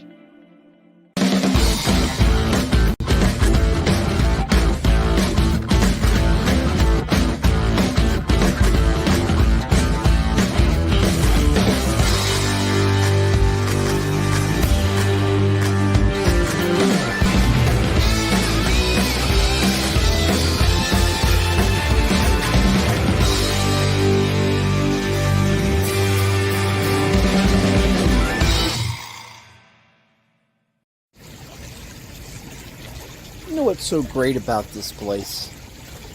It's an Ed Young free zone. Oh yes, it's great, tremendous. Doesn't get much better than this. This is 757 Saturday Sports Talk. Here are Matt Hatfield and Coach Ed Young. See, he's smiling. He thought it was funny too, Ed. Larry Rubama now with us from the Virginian-Pilot Daily Press, 757 Teams, pilotonline.com. So it kind of gives us a few minutes before he's got some things to work on for them. Larry, thank you for joining us on the road. We appreciate you. How you been? Man, I'm doing well, man. I'm almost at my location right now. Getting ready to go interview Gabby Douglas, another Olympian. She's in town signing autographs. I'm going to catch up with her and find out what's going on. Awesome, but everything is good, man. Good to see both you guys. Hey, Larry, I don't know how in the world you describe after watching this nut job in the pool with his shenanigans. You need to pull over on something like that because that can cause an accident real easy. And by the way, oh no, I got it. Yes. And by the way, let Gabby know about this podcast. Maybe down the road we can get her on here too. That would be good. Because I know she's still trying to compete. She said she wants to try to make the next Olympics. So I was like, man, because I remember it was 2012 when she did it, and now she's still trying to do her thing. So yeah, I definitely do it. I don't know how much time we're gonna have with her. You know how that goes sometimes. So we shall see. We shall see. Trust me, we had the wonderful Tyreek Hill at the Sportsplex last year, and I was in the middle of asking him like the fifth or sixth question, and he was getting walked away from me. I felt like the guy at the buffet and taking the food away from me. But it was great that he was doing that and having the event for the kids. But let me ask you, you did an awesome story in the paper on Grant Holloway, Chesapeake's own, Grassfield High School. I think you also did a story on Quincy Nelson, a youngster. Quincy's going for I mean, this is a pretty cool time for area. We got Leah Krause today in field hockey going for a chance to make some noise out of Cox High School. How big is? I know you're an old track guy from your days at Ohio U. This is a really fun time of year for the Olympics get center stage, and people are locked into it wall to wall.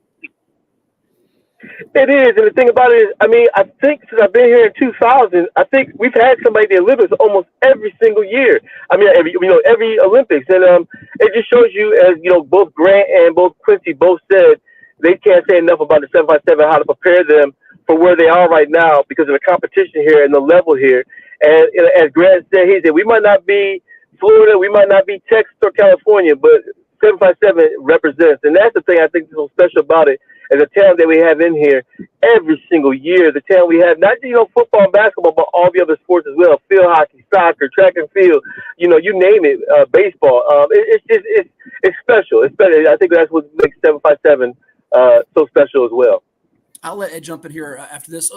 Larry, you've been around Grant Holloway from his days at Grassfield. You've seen him compete in so many events, and you've covered some unbelievable athletes over the years in track and field, among other sports. To you, what sets him apart from others? Because we see all these accolades and what he's doing, the hurdles and how fast he is, how athletic he is. And then he's a really kind-hearted, great human being as well, away from the competition. What sets him apart from your perspective, having been around him so much and talked to him so much? What you just said, the last part, I think also the humility. I sit there, just talking with him. He just kept saying, man, you remember me from back in the day when I was like 11, 12, I was a snotty little kid, and you remember, man, and he always remembers that. He doesn't forget that. He remains humble. And the thing about one of the coaches that I interviewed with him today, he was just energetic. There's something about him. People want to be around him. You just look on his Twitter and Instagram and things that the people that follow him, he's special. I mean, he did something where he had a kid who had some kind of disability that he kind of reached out to and formed a relationship with that kid. And he's just special. He's a different kind of kid. And I think here's the biggest compliment. He's a better person than he is an athlete. And we know how good of an athlete he is. Yeah, it's a high praise thing. Ed knows this for being a coach. That character piece, it goes above and beyond when you have that too. And we don't see it. And Coach, we know, and you too, Matt. Can't say that about a whole lot of people. Yeah. I mean, Larry, you've had the opportunity. In fact, a lot of your work has brought to the forefront these really good kids. And I call them kids, but now young men, young women, adult young men, young women in this area that are able to do something. And I often get people sometimes from other areas say to me, hey, y'all talk about your 757. We have athletes too. And my comeback always is this. Nobody ever said you don't. It's just when you look at who we produce and the number, especially baseball, football, basketball, the most watched sports. Then you throw in everything else, and we're not New York City, Chicago, LA, Miami, where you would expect that, where we're just a 7-city bringing people in here and there. To me, it is pretty amazing that we do it. I just think, of course, a lot of that times is jealousy. But I also do want to throw accolades your way, because just like Matt takes a million hits, he'll do 5 things good, do one thing not so good, do 2 blown out of the water, pun intended, because I like to see him get blown out of the water. Literally, you'll do 4 or 5 articles. Do one article that somebody looks at sideways and said, Bob don't know what the hell he's doing. Yep. You can't please everybody. You can't please everybody. Yeah, I don't know them. No, Coach, and I appreciate that. You're right. Go ahead. I do appreciate that, because Matt, we've talked many times, and we're not out there. We're trying to give these athletes a chance to be seen. On my Twitter page, I say I'm a former college athlete trying to tell other people's stories, and that's what I try to do. Unfortunately, good or bad, but I want to do the bad. I want to do the good ones. I don't want to do the bad ones. Who doesn't write a bad story? So it's a chance for these guys to get their names out there, and it's always humbling when I go somewhere and I run into a guy like Cam Chancellor, and I said, "You might not remember me." He says, "Man, who does Of course I remember you, but we don't realize it. We don't realize it. We really don't." And I thank God for the position men to be able to tell these people's stories, and I enjoy it still. I still almost at 6. I can't believe almost 60 years old, and I love what I do. I mean, this is my dream job as a kid, and I'm still doing it. I love it. And let me back up, because I used the wrong doggone words. I think I said bad story. You do a story that 1 or 2 people, and it could be more, don't like because it doesn't do nothing for them. Doesn't make it a bad story. You did the one on the Kempsville baseball shenanigans. Nobody else wanted to talk about it. Nobody else wanted to touch it. And you did it in a style that you didn't blast anybody. You didn't really put 1,000% of what you think should have happened, though you could have. And but I wouldn't fault you for that. I just thought that was an absolute excellent story about a very touchy subject, because it needed to be expounded on. It just did. At the high school level of all places, which is my domain. And I said, we as a coach, come on, man, we got to do better than this. This is ridiculous. And I just wanted to say that I don't know if anybody's even told you about doing a great story on that, because it needed to be talked about. I appreciate that. That was a story, as I said, when I wrote the first story, just what happened, I didn't want to write anything right away, because I was still upset, angry, just going through my feelings. And then when I realized how big of an impact I could do by writing about it and talking about it from a different angle, then that's when I went about it. And I just got a lot of people talking about it. A lot of people. It was a story that I'm glad I wrote, and I ended it with sensitivity, but also bring out the fact of what's going on. And then I guess it was last week, maybe, or a week before last, about the things they're trying to do, the new coach they're bringing in, and it change. That's what I'm about. If I see something wrong, it needs to change. It needs to be changed. You can't sweep it underneath the rug. And that was I thought, okay, now that it's out there, are they going to sweep it under the rug? And talking to the principal, the AD there, they're really trying to make sure that this, and I thought, as I told them, it's not just cancel high school either. So let's not get it twisted. There's a lot of other schools out there that got issues that hopefully they see now that we need to address, because it's definitely not just Kempsville. No, 100%. It goes above that. You did a really professional job with it, no doubt about it. I know your time's limited, Larry, so I got one final one from me, and I'll let Ed finish up with the last one for you. Hopefully it doesn't go above our allotted time with you, because I know you got to get running here. My last one for you is you're a former athlete, and we touched on a little bit with Holloway. We got, like we said, Wilson, Krause, Dole, all these athletes compete from the 7.5, I think 7 or 8. And I know you and your team at the Pilot will do a great job documenting how they do here in the Olympics coming up. But as a former athlete yourself, what are you most looking forward to for these Olympics, whether it be track and field, basketball? What are the 2 or 3 things you're going to be tuned in? Like, I can't miss this. I'm sure Grant's going to be up there as well as some others from our 7.57 you'll be tuned into. Yeah. Tell the people what you're looking forward to. I'm looking forward. I like all the sports. It gives me a chance to kind of, you get to see the swimming and the basketball and things like that. But first, being a former track guy, I can't wait. And I really can't wait to see Grant. I believe, just talking to him, that he's not going to let this opportunity go away. He's gonna get that gold, and I believe he'll get it. I think when it's all said and done, he will be the greatest 110-meter hurler ever. I just believe it. I see what he's done already at the age of 26, and he's still got many more years. The world record will be his one day. He might be a 2, maybe 3-time gold medalist. And the way he goes about his work, I'm impressed. And then I can't wait to see Quincy run. A young man who's wise beyond his years. I just love talking with him. I see him, people question whether he can even be on the 4x4 relay. This kid is not even faster. He's got a 44. I mean, the time he ran, LaShawn Miller didn't run probably like 3 years. Because he was like 19. This kid's 16 and when he's run. And I don't think people really realize how fast this little kid who gives all the glory to God, and he's got great parents behind him. He's good. I actually what he does. I want him to just continue to shock people. And then I'm looking forward to seeing what Noah Lyles does in his events, if he can repeat. So I can't wait for track and field. I can't wait. Yeah, I forgot about Noah Lyles as well. But, Quincy at his age, it's incredible, Ed. And it should be a lot of fun. In Grant's case, too, by the way, you can see Quincy August 2nd, first round of the mixed 4x400 relay. In terms of Grant's first game competition, Ed, it's going to be the 110 hurdles August 4th, a week from tomorrow, next Sunday. Then the semis August 7th, the finals August 8th, 3:45. So mark that on your calendar. Watch it Thursday afternoon. You could be going for the gold then. Ed? I love Olympic basketball, and then right behind it is Olympic track and field. So I never ran or competed officially like Larry did, but I'll be watching it. But I wanted to also take this time before Larry got to run, because this is Larry's Larry. His connection went out, or he knew you were getting ready to ask that question. It took 19 minutes, so he was gonna bolt. Actually, I think Larry just reconnected. So Ed, you got to make it quick because he's got to get rolling here with Happy. Go ahead. Ed. Go ahead. I'm gonna drop a little tidbit of news. Probably, I don't think Matt knows. Larry probably does.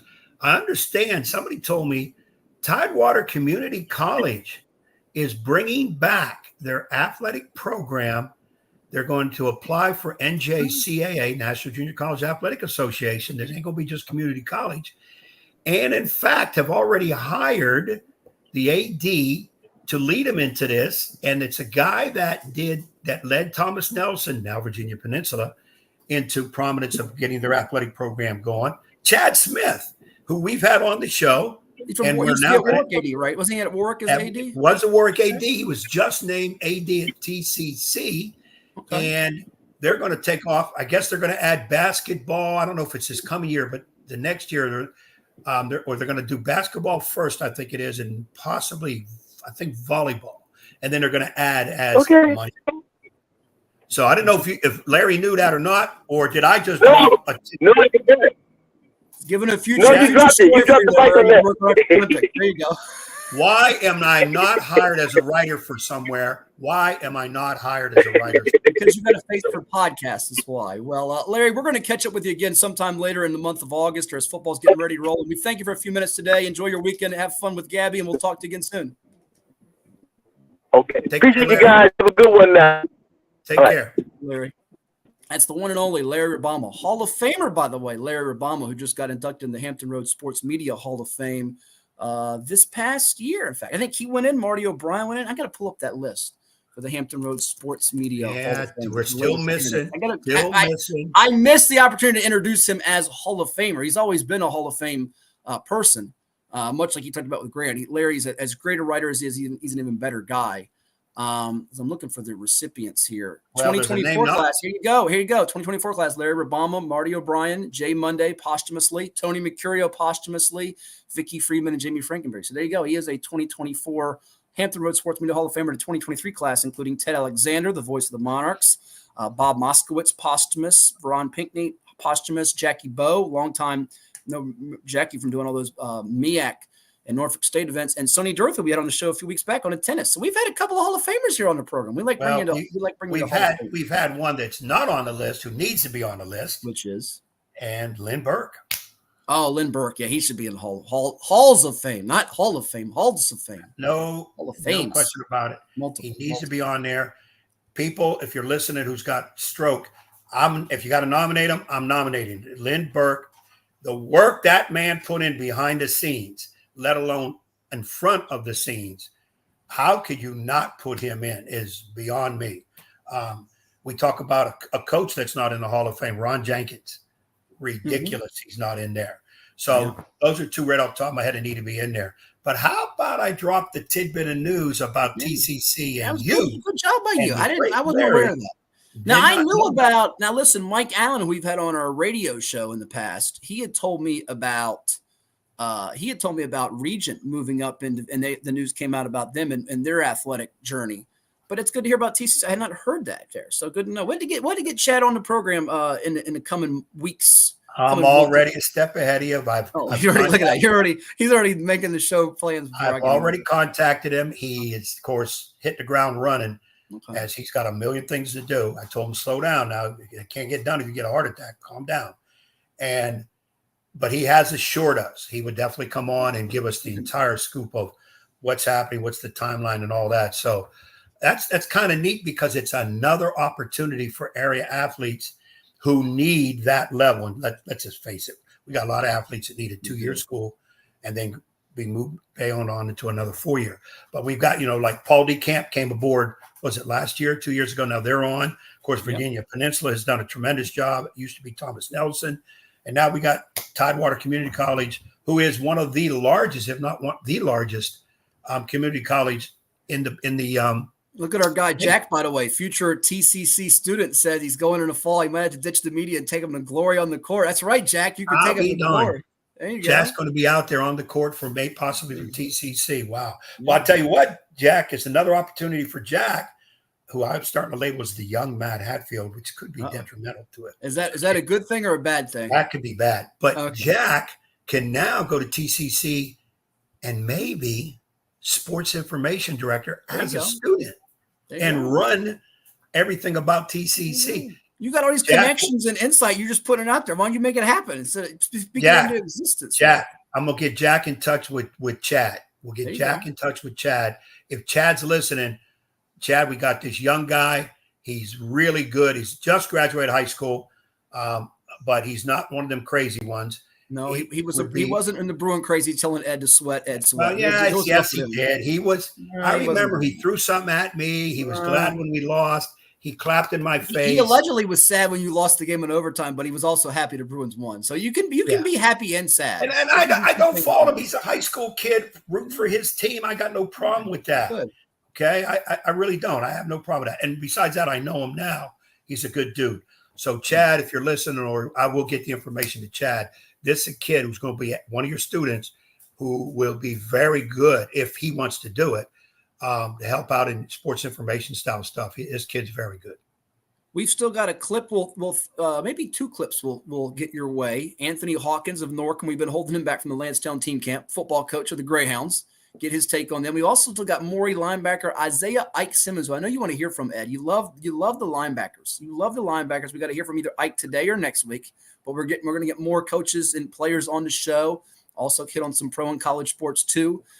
We've reached out to some folks. We're going to get some stuff on the college teams, the ODU, the Virginia Tech, the UVAs, the JMUs as we get ready for college football next month. So we have a lot coming your way. Plus, we're going to close out the show with fact or fiction. It's not the fact or fiction trivia where Mike Hatfield, my dad, beats Ed, or other people that would come on the show beat Ed. It's going to be fact or fiction. Ed and I will pick what will happen. Either it'll be a fact or it'll be fiction. So that's coming your way here on Cova Sports TV. Like, share, and subscribe to our YouTube channel. We're all over the web. But when we come back, you'll hear from one of those coaches or athletes in the 757. And Ed will tell you what he's got going on later today. He's wearing an NR Warriors shirt. I'm sure he wants to fill you all in on that. Something going on over there in the Peanut City right here on – don't do it yet. And you got the finger up. Don't do it yet. I want to tease him. I'm not teasing ha-ha. I want to promote it. It's coming your way. So don't hit that dial. I'm not going to tell him what it is, but there's another thing happening tonight that involves – you can tell him about that too. You can do that. You can tell him in the next segment what's coming up in this afternoon, and you can tell him the last segment before Fact or Fiction tonight. You got to spread out, spread the wealth. You can't give everything at once because everybody leaves. You got to make them stay. Yeah, you want to do the tease. People, wait till you hear where this guy and that knucklehead. I can't believe you've roped me into this too. You've roped, and by the way, I use that term, roped me into this. I'm telling you, wait till the people hear this one. Oh You gosh, will I not just hope there's no videos and cameras because it's gonna ruin my Well, reputation. we're going to have video next week on this show. Oh, That's no. a guarantee. It's gonna ruin my reputation. My squeaky. Well, first of all, you clean got to image. have one to have it ruined, so they ain't got to I've worry got about a nothing. squeaky clean image to uphold, and you're going to ruin it. Show one more video in the pool, and your whole reputation is shot anyways. Come on now. Well, that's coming back after our next commercial break. But right now, we have to take that commercial break and hear from some more of our sponsors that make it possible for us to do this with you, including John's Tax Services. Get ready for a season of thrills and excitement. Virginia Beach United invites you to experience the adrenaline of USL League 2 Pro Soccer. Tickets are only $10 for adults, $7 for kids, and children 5 and under are free.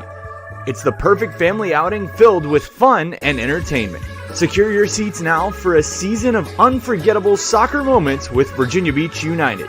Don't miss out. Well, it's everybody's favorite time of year again. Time to prepare to make your annual donation to that infernal revenue service. And if you're like me, you need help. Help to keep that donation as small as possible. So get off your W-2 and call John Maynard at John's Tax Service. 455-6763.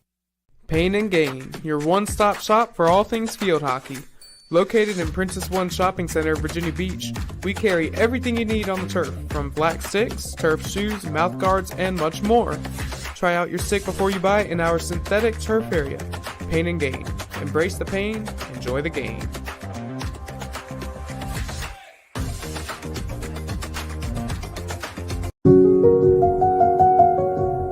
As a banker at Town Bank, we believe that people bank with people, not with banks.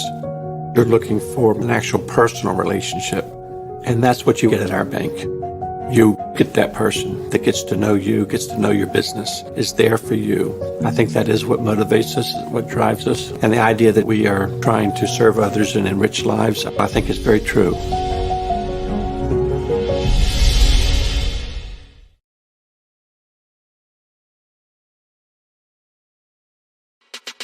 At CHKD, sports medicine is more than just treating injuries. It's a whole team approach to caring for young athletes. With experienced physicians, surgeons, trainers, and rehab specialists here when kids and teens need them most. Our experts help young athletes prevent injuries too, with advanced training and conditioning programs that keep them in the game safely. CHKD Sports Medicine, where kids are more than patients and we're more than a hospital.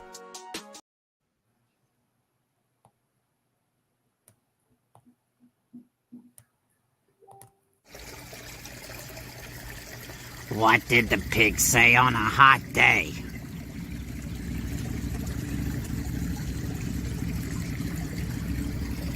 I'm bacon.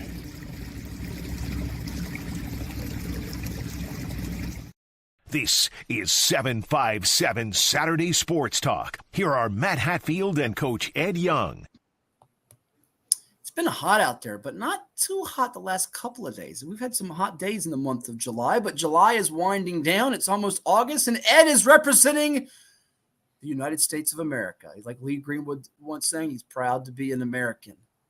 And at least he knows he's free, and he loves being free. And, oh, look at stuff coaches say, Matt's just being a ham. Ding, ding. I like that one. Good job, stuff coaches say.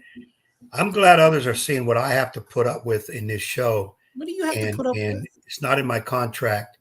And this knucklehead is sneaking in people's pools and coming up with some corny, not even funny type jokes that we have to endure. If they're not funny, why are people laughing and smiling after the punchlines are delivered? Explain that. Well, stuff coaches say he's trying to make you feel good for a particular reason.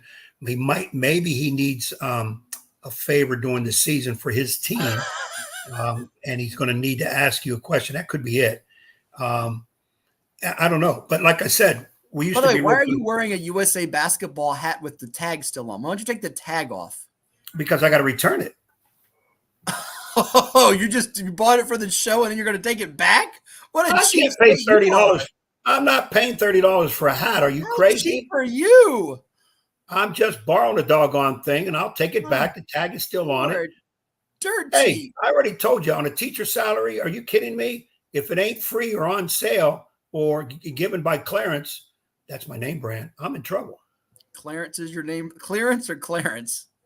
Yeah, you're being a roast. There you go. You're just being a roast. Now, see, being a roast. What in the heck is a roast? I used to love those Dean Martin celebrity roasts. They were. Oh yeah, I know that, but I'm not roasting. I'm not roasting Hatfield. I'm giving you facts. Like somebody once said, he was hilarious. These aren't jokes, okay? I'm giving the truth about this dude here. I'm just giving the truth. I'm going to do a celebrity roast and get a bunch of athletes, and we'll do all. That'd be fun. I've told you this before. I keep telling you this. You and I need to do like the ESPY Awards. Can we do one 757 awards? You and I co-host. All right. Suit and tie affair. We got to have a backer for it though, because that costs money. Have food, dinner spread. Do a 757. We host it. I'm telling you, it would be tremendous stuff. Tremendous stuff. If we can get a backer that would allow Hatfield and Young to host. Who are going to be better host than Hatfield, who really knows his stuff? Me, who knows my stuff, but I can also deliver it a certain way. I don't know if there's a better host, but I can think of somebody that's as good a host. David Big Papi Ortiz. Yankees lose. Yeah, we can get Big Papi. Yeah, no. Yankees lose. No, I'd rather have Rodriguez, who was sitting next to him then. No, he's a cheater. He's a cheater. Well, who's the one? Who's the one? And you're great saying cheat always cheat. You're the one that lie if you can, steal if you must, but always cheat. Right. You're the one that subscribes by that. So now these guys have done it. You say, they shouldn't be in the Hall of Fame. They cheated. All those dudes that belong in the Hall of Fame, if their numbers warrant, Brett Bonds, Roger Clemens, all those guys, put an asterisk next to them, put a plaque that says they were found using PEDs. Think what you want, but put them in the Hall. Pete Rose, put him in the Hall. He deserves to be in there. Yes, he betted on baseball. Put that in there too. Shame him if you want, but put those guys in there. That was my little rant for today. Okay. Would you like to hear from Anthony Hawkins or Isaiah Ike Simmons? Who you want to hear from? Let's do the youngster. We had one coach, so let's break it up. Let's go with the youngster, another powerhouse kid from Maury, Isaiah Simmons. Let's do with him. And give us a little background with him before you talk about it in terms of, or when we come back. But let's hear what Matt had to say when he talked to Mr. Simmons here at the 757. It was one of those camps here on COVID Sports TV. All right, here with Maury, 2026 linebacker Ike Simmons. Isaiah Ike Simmons, as the Commodores are getting ready for the season after winning the state championship last year. Ike, tell me about last year's grind. You redeemed yourselves from your freshman year. You were an all-state performer as a ninth grader. Pretty rare to do that. Lead the team in tackles last year. You guys get it done 15-0. How sweet was that feeling to rock those rings and the championship jackets and know you had accomplished something that not too many people get to say they get to do? It was an unmatched feeling with my guys. Knowing we grind from January to December, it's just nothing like it. You go through all the grind. It's so hard. Not everybody understands what it takes to get into a state championship, even to get there. And the finish is so sweet. Now, Maury's known for a prolific offense, putting up these mega numbers, but you guys as a defense have to go up against them in practice. I know you all take pride in being one of the best defenses in the entire state. How much have you all pushed each other in practice to make yourselves better for game days, and is that part of the secret to success? Oh, from every period, from inside run to team pass to team, it's 100% every play. Ain't nothing is cut short. Nothing's cut short.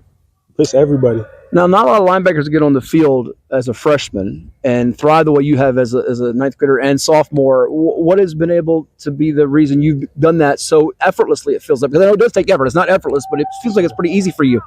Well, it comes from your character also.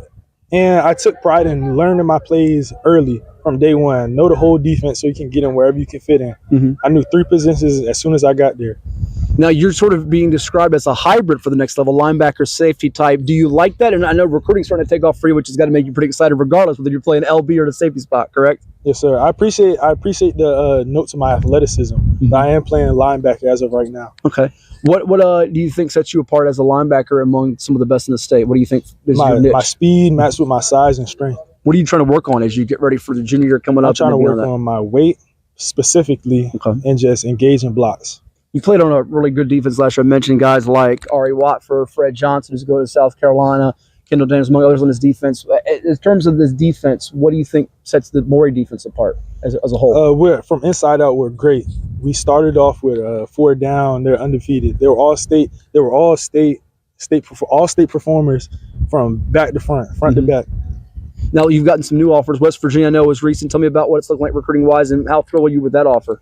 I was actually very surprised and very excited when I got the offer. I was weightlifting, and I came out, and it was just a great feeling. Who else is in the picture? Who else has offered just so far? Recently, West Virginia, Temple. Okay. Temple has. Okay. And just a few more. Now, have you got some heavy interest from schools that could be offering, and if so, who are those? Anybody that's been expressing? Not too much interest as of right now. Okay, how about a dream school? Any dream schools growing up as a kid that you've enjoyed watching? My dream school as of right now is Penn State. What is it about Penn State? White game. Okay. And I'm sure you knew Keandre Lambert, who played at Maury, dazzled there for them at receiver now at Auburn. Last two for you, as you look at recruiting moving forward, you got a couple of years to decide. What are going to be the key factors? Because it feels like you're going to have a ton of offers to look over by the time you get ready to graduate. What are going to be the deciding factors for you and key, parts of the equation? Just obviously, I want to play. I want to play as soon as possible. I don't want to wait too long. Mm-hmm. And a family feel. I like to be at home.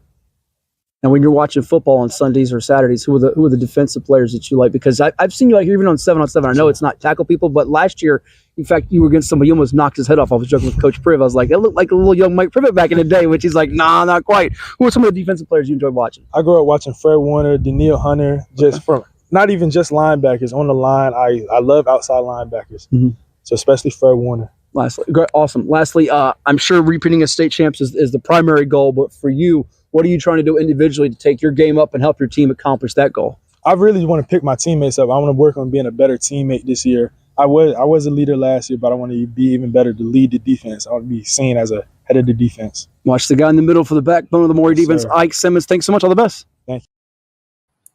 So that was Maury linebacker Isaiah Ike Simmons. What are you doing with the hats? It's 757 Saturday Sports Talk on Cova Sports TV. Like, share, and subscribe. So you heard West Virginia. You heard, and he just got Syracuse, by the way, recently at Penn State. There, a dream school, leading the Commodores in tackles over the past 2 seasons combined as a freshman and sophomore. Pretty scary, imposing young man, and also quite intelligent, thoughtful, and thorough. He's got a good understanding. You see why he soaks things up like a sponge with that defense for Coach Doree McCain and longtime DC coordinator Mike Privet, who played for Hank Sawyer at Lake Taylor and played at Louisville and Norfolk State. He's one of the best around, and he's only going to be a junior. So as we've heard about Fred Johnson last year, who's at South Carolina now, and Ari Watford, who's going to Clemson, and the defensive backs they've had, like Devontae Floyd is at Duke, and many others. You see why this Maury team continues to stay in the limelight, because they got a player with the skills that Isaiah Simmons has, and it's going to be very, very difficult to move the ball and score on them consistently when you got players like him as the backbone of that defense. Yeah, I tell you what, very insightful young man, speaks well, plays even better in terms of what he does, only to be a junior. Man, this kid is going to be off the charts by the time he's a senior. Put some more muscle on there, a little bit more weight on them and bones. And I understand, of course, at linebacker, you have to be a hitter. You got to like to hit people, because if you don't, you can't play linebacker. That's the name of that position. So another tremendous one to watch, and very much, even as a junior, could be up for, Tidewater Defensive Player of the Year, or more importantly, our Defensive Player of the Year, as we will be naming our teams at the end of the football season. Should be in contention for All-State 3 years in a row. Before we go to break here, we see the Maury schedule. We'll be spending a lot of time on Maury as we get ready for our football preview show next month, and hammer on all these teams around the 757, all 49 public schools, plus all the private schools, plus teams around VA. Our top 10 rankings will be coming out on VirginiaPreps.com. We've already got team previews up there. Go check it out. A lot of things that are linked from our pages through the YouTube up there on Virginia Preps as well. The schedule. It's a gauntlet. Wise out of Maryland, state champ team, undefeated team. They've been great. They beat them last year to the Commodores. Highland Springs on the road. Dinwiddie comes to the 757. Remember, they were down at halftime to the Generals, who have a quarterback in Harry Dalton, who was on our preview show last year, who's committed to Southern Cal. Lake Taylor might be the catch-your-breath game, but you never catch your breath when you play Hank Sawyer's teams. October 4th at Norcom, who could be improved. Manor, Booker T, Norview, that's where you can exhale a little bit if you're them. And then you go into November with Churchland and Granby, 2 teams trying to make some noise. Churchland in Region 4A, Granby in Region 5B, the same region as Maury, and they both have really good running backs, Trevion Tharrington for Granby, along with Damari Palmer, and then in Churchland's case, Dontavius Booker.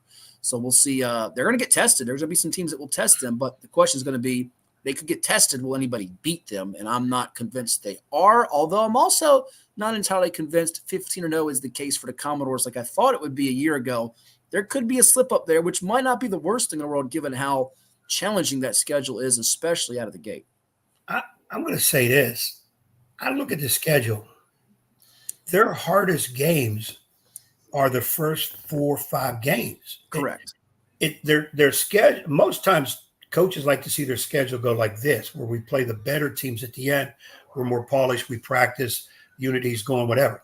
They're playing by far the best, strongest teams as in terms of what the opposition has early, even as they get into district play. I mean, Lake Taylor is after those 3. Lake Taylor's traditionally a powerhouse in their own right.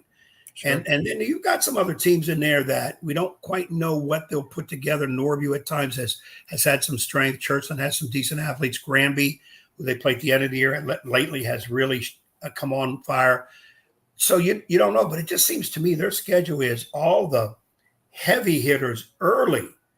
And if they can get through those first, I'm going to say this prediction because I don't know nothing. If they can get through those all the way past Lake Taylor and still be undefeated, they'll go undefeated come playoff. Well, I don't think you're going on a limb at that point. That's not really going on a limb. You're trying to make it like I'm just saying they got to get through those. They'll go into the playoffs undefeated. Now, if they're going to lose, in my eyes, it'll be among them first 3-4 games. And keep the playoffs out because they'll be in the playoffs. Okay. There you have it. All right. Like it is. Yeah, we like your Yankee hat. It is 7-5. The reason it's white, you can't see it, is because that's how they're playing now. Okay. I can dig it. It is 757 Saturday Sports Talk here on Cova Sports TV. Like, share, and subscribe. We're going to take another timeout and come back with, we'll squeeze in. You want to squeeze in Anthony Hawkins today or save him for next week? It's your call. If we have the time, then we'll do fact or fiction. Let's bring Anthony Hawkins in. Okay. Let's get him in there too, since it's been in the can there for a bit. We'll get him out, get in there, and then be fresh next week with coaches. All right, there you go. It's coming your way here after we take one more time out here on 757 Saturday Sports Talk on Cova Sports TV. Right now, we're going to hear from more about VBU and AstroTurf, and then we'll be back right here. Don't go anywhere. Get ready for a season of thrills and excitement. Virginia Beach United invites you to experience the adrenaline of USL League 2 Pro Soccer. Tickets are only $10 for adults, $7 for kids, and children 5 and under are free. It's the perfect family outing filled with fun and entertainment. Secure your seats now for a season of unforgettable soccer moments with Virginia Beach United. Don't miss out.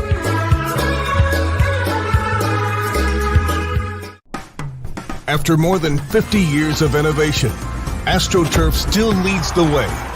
The inventor of artificial turf does it all, right here in the USA.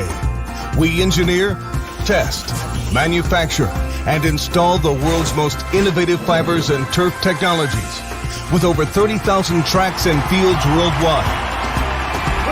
AstroTurf, powered by Sport Group.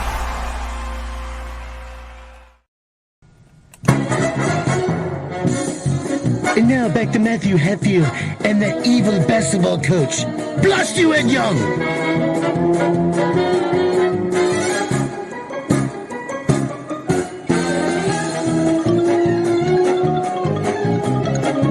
Just changing hats, ladies.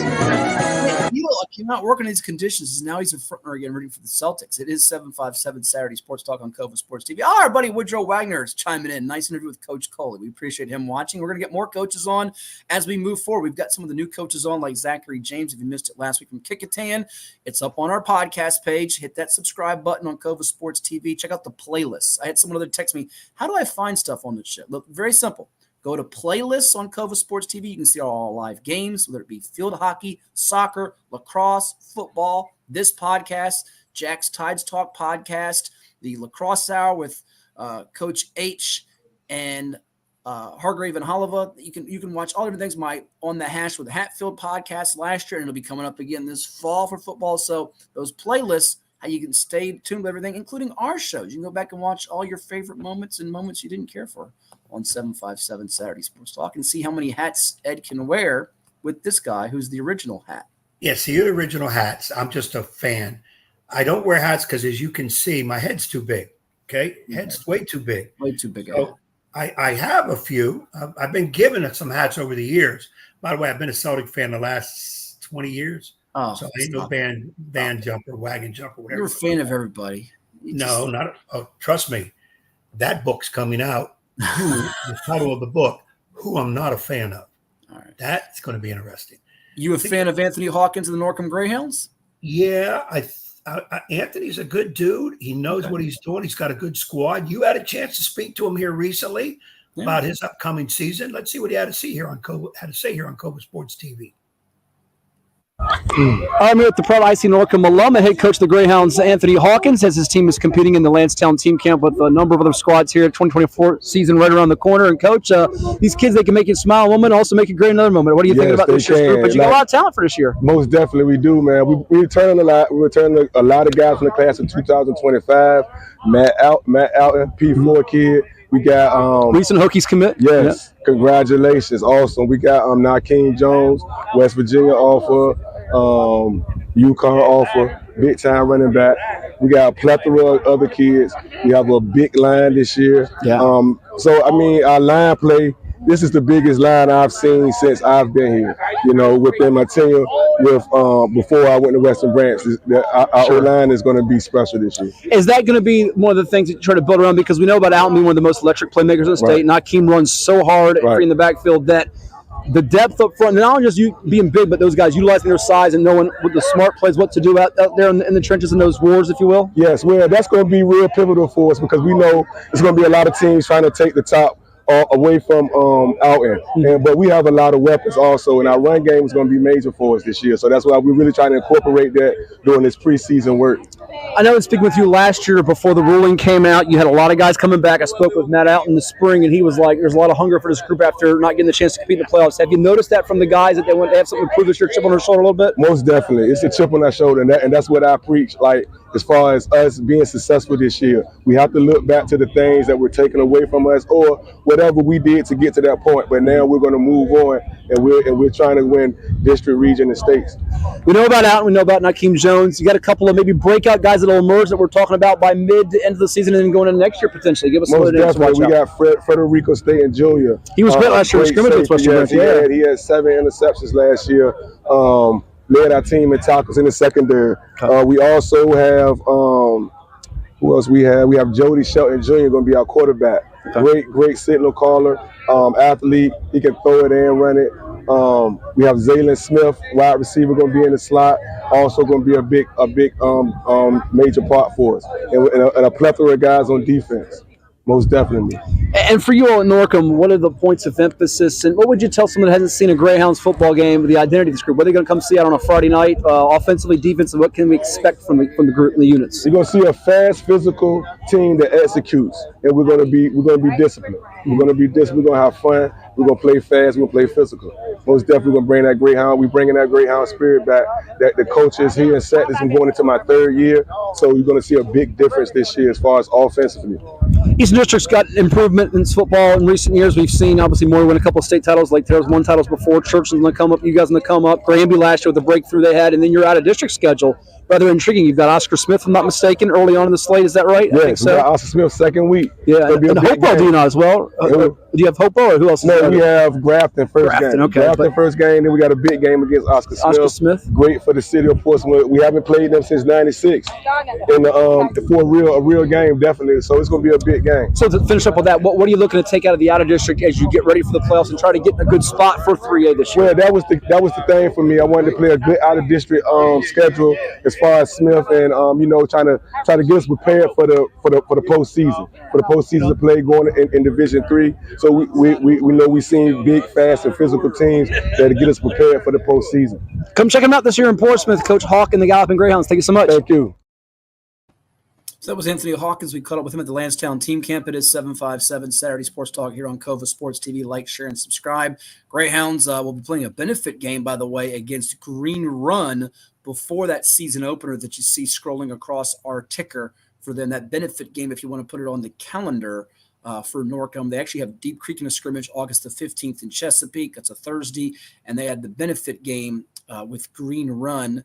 As I'm trying to find the date of that, it is on Thursday, August 22nd at 6:30 there on Dahlia Drive, their season opener coming up for Norcom, not too far off the distance, August the 29th, as they go to the Bay Rivers to take on the Grafton Clippers. Ed, your reaction that we know about Matthew Alton, which he hit on, going to Virginia Tech, wide receiver, big-time talent, Nakeem Jones, a running back who's got a lot of attention. But it could come down to line play and how they hold up there. New quarterback stepping in as the other quarterback went to Nansemond River and Tyrell Grant. So how Shelton performs there. And there's a little chip on the shoulder from what happened last year. Remember, they had the scuffle in the playoff game against Phoebus the year before in 2022, and it kept them out of the postseason. They weren't eligible, but they were pretty young last year with juniors and sophomores. So there's a lot of enthusiasm and optimism.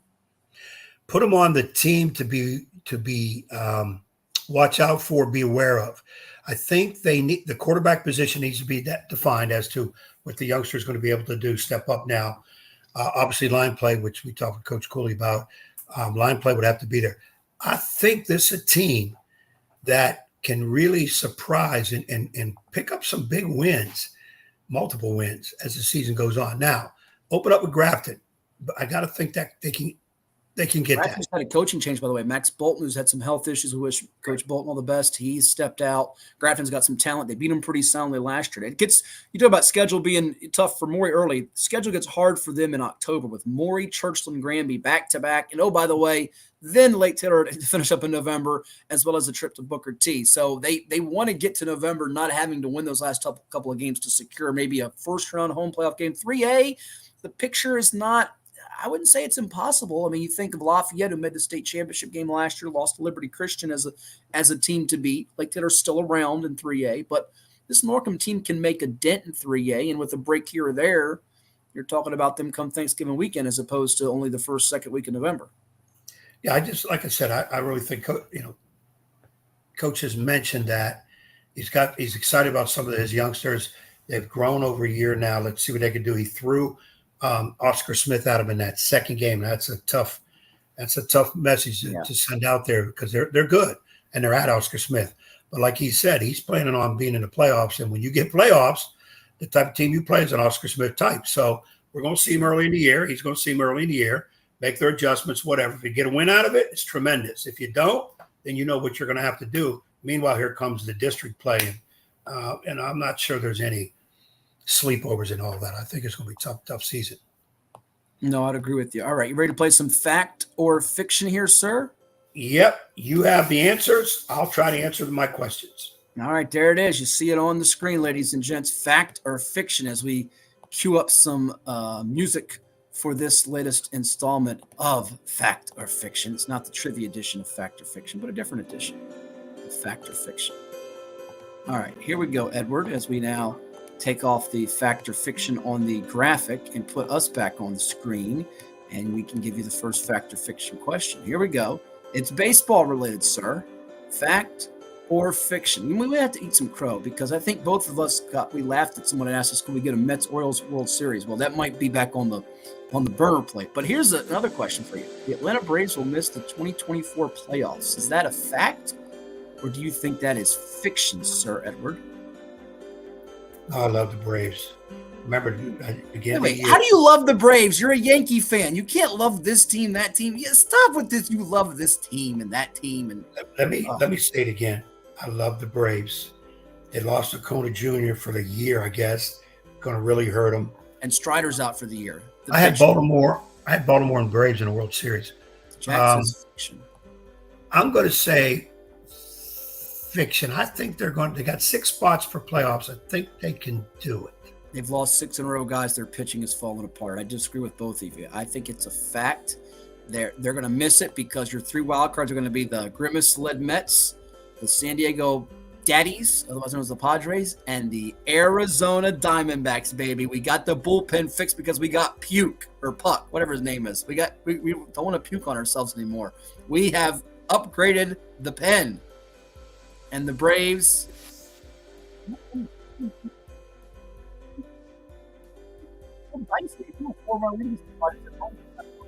Go. I remember that. Trust me, for other reasons.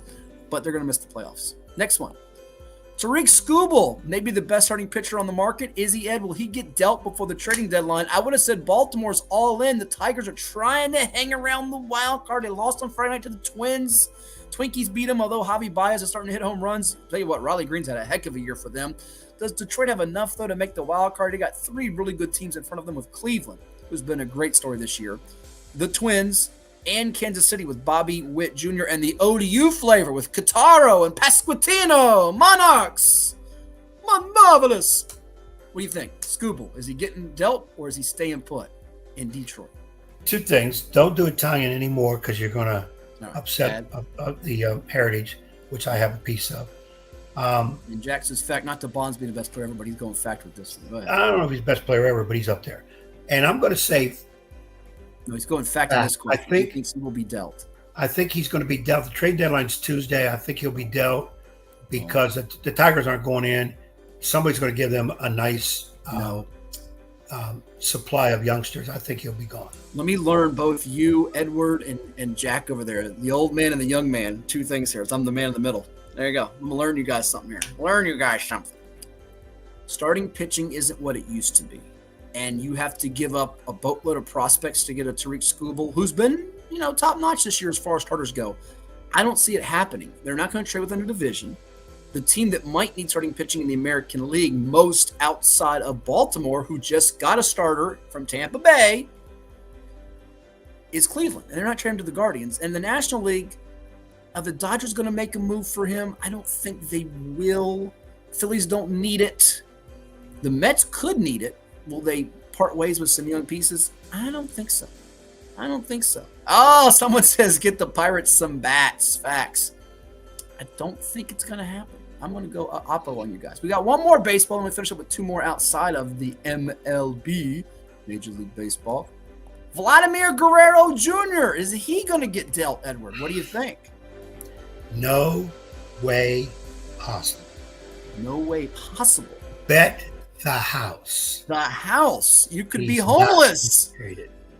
Jack, cut this clip when he gets traded next week because Ed Young will be without a home. If he gets traded. Go ahead, finish the statement. I will wear the hat of anybody's choice out there. No, we want you to wear a dress. Wear a dress. Now, see, you're not going to bring up your personal Cinderella, whatever those things are, because that's you. But you're not bringing those on to me. You want to wear a dress and high heels and pantyhose, that's on you. No. I'm not judgmental. You wearing a hat doesn't make anybody care. Do something outrageous, outlandish. Don't tell me I got to wear a D-backs jersey again. D-backs jersey, it's going out there. Kind of. Yeah. Wear a dress. If they trade him, I'll come up with I actually think it's fiction as well with you guys. I don't think he's getting traded. I think they would have traded. There you go. Like the Mad Dog with the D-backs last year. Say you'll retire. Well, he's already retired. We can't do that. He's retired. That's out the window. We want the audience to tell us if Vlad Jr. gets dealt before Tuesday, what Ed Young has to do. Something. All right, football. Fact or fiction? ODU will win more games than UVA in college football. Check it like this one. Where's my book? It's a good one. What do you think, Ed? Go ahead. Let's pull the schedules out. All right, let's do where's Old Dominion schedule. Put it up there. Let me go. I'm gonna put it up there on the screen. Give me 1 second. We're gonna get the ticker going here. Monarchs go to South Carolina, East Carolina, Hokies. Loss. Why are you doubting the Monarchs out there? I hope our buddy James Williams from the Facebook page is watching this to cue us when they shock the world. He tells everyone Bowling Green's gonna be a game, by the way. Who, by the way, I won a national championship with, by the way. Jack wanted me to know about it earlier. On the video game, I won a national championship with Bowling Green. I already did it. Georgia State, Texas State, Georgia Southern, App State. Ooh, boy. Ricky Ronnie can surprise folks. And the quarterback continuity, Grant Wilson, and, they returned 6 offensive, 5 defensive starters. I think they're going to be better than some people feel they could be in some regard. Jason Henderson's health is the whole key. Phil still said that last week perfectly. Now, here's UVA's schedule. Whoops, that's James Madison's schedule. Wrong schedule. Here's UVA's schedule. Richmond, that's a W. Wake Forest, not as good, but tricky game. Maryland, not an easy spot. Coastal Carolina with Ethan Vasco and Noah Kim, 2 quarterbacks from VA, Vasco, Oscar Smith, Kim Westfield. UVA season will be defined by 3 home games in October. BC, Louisville, North Carolina, you heard it here first. If they can go 2-1 in October with those 3 home games, big year for Tony Elliott. If they don't, it's going to be hard. I'm going to say, can I go push here? I think they win the same amount of games. I think they both They don't win it. I'll tell you right now, they're not going to win a game in November. You can forget that. Who, UVA? UVA will not win a game. Is that a in November. guarantee? That's a guarantee. Wow. Surprise people, exciting QB play. Calandri, look. Now, I don't know the defense. Jack, I might have to fight you on the defense. I think the defense has to get better. I don't think the defense is quite good enough yet in the ACC. But I did see some positive signs from Calandra, and I did see some improvement, especially that UNC game last year from them. Boy, this is a tough one. Who wins more games, ODU or UVA? This is a hard one, Ed. What do you think? I'm going to go. My first instinct was Old Dominion by 1. You want the schedule again for ODU to look at it one more time? There you go. Yeah, throw UVA's schedule. I think they get through the first 3, 1 and 2. I actually think you're right about that, Pete. 1 and 3 Bowling Green. That's tough. Coastal might be tough. 1 and 4. I think you could surprise Georgia State to get to 2 and 4. Might even get to 3 and 4. Now here's where it gets tricky. Georgia Southern. These are games they have to win. 4 and 4. Yeah. That's State. App is a hard game. 4 and 5. James Madison, they haven't beaten them lately. Tough game. Marshall's a tricky game. I'm probably looking at 5 and 7 is what I'm thinking. I was going to say. I'm hoping I'm wrong. Listen, I'm hoping I'm wrong. I hope they win 6, 7 plus games. I'm hoping. I'm just being honest here. I hope they go undefeated, get into the bowl. Ricky Ronnie's put a lot of blood, sweat, and tear in that. You just made all the Hokies fans and Gamecocks fans. They're big boys. They can learn. They can live with it. Yeah. UVA, do you see more than 5 W's on this schedule? I don't. I'm going to go out on a limb here and go fact. Sorry, Jack. I'm going to go fact by a sliver. I see 4 wins for UVA. You see 4. So you going fact or fiction? Where you going? Huh? I got Old Dominion by 1. You got them by, that's what I have 5 and 4. That's what I'm thinking. We're agreeing, which is scary. We'll play this back when the season's over and watch one of them go win 9 games, the other one win 2. We'll say, where were we on this? We'll get blown out of the water. I mean, that's a good one, though. Let the audience, the folks out there, Ed and I have both got it 5 to 4. Monarchs over Who's. Tell us why we're dead wrong, dead right, or you don't have any clue like we do. I think it's going to be tight. It's very tight. I'll say this much. I'll be surprised if either one is +3 over the other. How about that?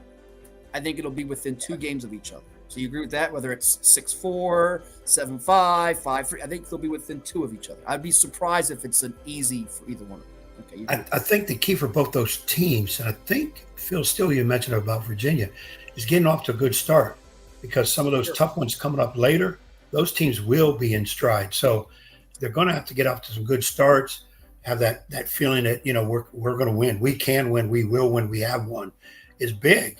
And then, of course, bottom line is you got to execute. All that rah-rah is nice. Football's known for it. Come out the tunnel going crazy, guns are flaring, whatever. You have to execute after that kickoff, and that's going to be big. We might ever get either Ted Alexander, Harry Minium, Andy Michaud on the program talking about the Monarchs, and we always go to our go-to Mr. Greg Medea for UVA and some other folks as well. But I feel like UVA's the defining stretch. Those 2 games, there are 3 games that are at home in October, and for ODU, they need to win either the East Carolina or the Bowling Green game early to have any momentum to where they feel like October, November, they can be playing for a bowl game and making a splash this year. So I think that's kind of how I'd size it up. Last one, fact or fiction, Ed. USA Today, did you see this? Is predicting the Green Bay Packers to face the New York Jets in the Super Bowl in 2025. Aaron Rodgers against his former team. The world will blow up. Mike Greenberg's head will explode. ESPN will go bananas. The only thing would make them go even crazier if it was Jets Cowboys. They'd even go double bananas, triple bananas, quadruple bananas. Bananas. All right. Somebody at USA Today was clowning, and it got out before they fixed it. What's the difference between clowning and cheesing? Clowning is you're a clown. Cheesy, you're trying to look good like Cheetos, but they're really not. No, I don't think we need a kid that's hip that can give us the insight on this. What's the difference between clowning and cheesy? I'm just telling you, it's what it is because they don't really use cheesy anymore. Anyway. Back to what the topic is instead of us trying to figure out the difference between clowning and cheesing. Neither team. Let me say this the right way. Wow, you better be. Neither team has a snowball's chance in that hot place to be in the Super Bowl. Period. Neither one. Are they playoff teams? Potentially. Jets, maybe a little more so than Packers. If Love goes down, if Rodgers and Love both go down, and probably God they don't, because Rodgers already had that last year. Good luck in you get finding a tattoo. Will you get a tattoo if one of them makes the Super Bowl? Shoot. You said last year you get a tattoo, and then it went downhill fast. One of these teams make the Super Bowl, I'll rush the stage at a concert and do my old plain white rapper routine. No, we don't care about that. That's just a little viral clip. Will you get a tattoo if one of them makes the Super Bowl? No, I'm not doing tattoo. Oh, see, you're not as confident as you were last year. Last year you were dead confident. You're darn right. A tattoo is not a big deal because I can place it somewhere. I will do a tattoo if one of these two teams get in the Super Bowl. You'll get one? You're darn right. All right, we got it on clip there. You'll get a tattoo. I'm on a Jets-Packers Super Bowl and wait till our picks next week. Hold on. Are you saying tattoo if both are in the Super Bowl or one? No. Just one. One goes. Okay. I can do that. Oh, come on. I got a 2 out of 32 shot in this right here. Let me tell you. 1 in 16 shot. I like my chances. Hey, by the way, we didn't answer the question. Will one miss the playoffs? Are you going to go fact or fiction? I'm going to go fiction. I think they both make the playoffs. I'm not. Really makes you sweat, Ed. Sweat. I'm going to say fact. I don't think the Packers make the playoffs. Really? Okay. I don't think so. We'll hold your feet to the fire. But no holding feet to the fire because we didn't tease it. We'll do it now as we bid adieu to folks. You have an alumni game today for basketball at Nansemond River. Is that right? Yeah, Nansemond River's having their alumni gathering this weekend. Nick Wright, sister Nikki Wright, they kind of collaborated on this to put it together, along with some other people. I'm forgetting names. The alumni weekend, I think they started it last year, if I'm not mistaken. And it's grown. Kind of like the old school classic that Clint Wright started over. That's next week, right? Old school classic. Yeah, we might next Saturday. I'll be over there to see some more today about that. We dropped the ball on that. It's all right. Yeah, that's next weekend. And then today I'll get to see some of my old Nansemond River guys come back and play. So I want to go there and see. I'll be able to see that. But the event of the day. Well, real quickly, we got to do pro-am tomorrow because we gave Super E our award. So don't forget about that. Norview High School tomorrow, playoffs for pro-am. Yeah, remind me on that. We did tell them I got to go to church free first. Admission, but bring some shekels, bring some coins, gather up all your dimes and nickels at the bottom of the car like Ed does, and donate to the cause. Yeah. What do you have the schedule for that tomorrow? I wish I did. I'll pull it up real fast here. It's on Super. If you follow our buddy Super Eric Rogers on X or Twitter, as we call it, as I look for it now, and now I can't find it at the moment. He has it up there. I'll read it to you. I'm pulling up here now. He's Super Eric Rogers. He's the organizing board member. So you got games at 11 and 12:30. Whoops. And then your semifinals are at 1:45 and 3, and then your championships at 4:15. So there you have it. There you go. All right, and then go ahead. The big event now. You in between pro-am and your alumni game is the big event as you rub your hands together. And I can't believe I've been roped into this. Roped in is the right word. You know what? No, I ain't gonna tell anybody. We're gonna show you next week where we were. Oh, we're going to be out in the public. Tonight. I've convinced Hatfield to try this against his will. So that'll give you a little insight into what it is. And we're going to have footage of this. There will be video. And there's a chance Hatfield will take a hit. Not Hatfield's hits, but another type of hit in this. We're currently efforting that right now. And it'll be one of the best scenes you've ever seen. Hatfield taking one for the team. So I'm not going to tell you where it is because what's going to happen is A lot of people will gather there just to see us. And it's not a big place. And I get that, because there will be 2 or 3 wise guys, including that guy who probably created the fake. He'll try and come, he'll probably be the one you're going to try to knock me up the head with a shillelagh or something. So, well, where we're going, it'll be legal to do that. So we'll leave it at that. People, next week, when you tune in, you're going to find out where Young and Hatfield ventured to. You're going to like it. Some of you are going to laugh your butts off, and it's going to be good. I wish I was in the pool. We'll talk to you all next Saturday here on 757 Saturday Sports Talk on Cova Sports TV in August. Go US of A.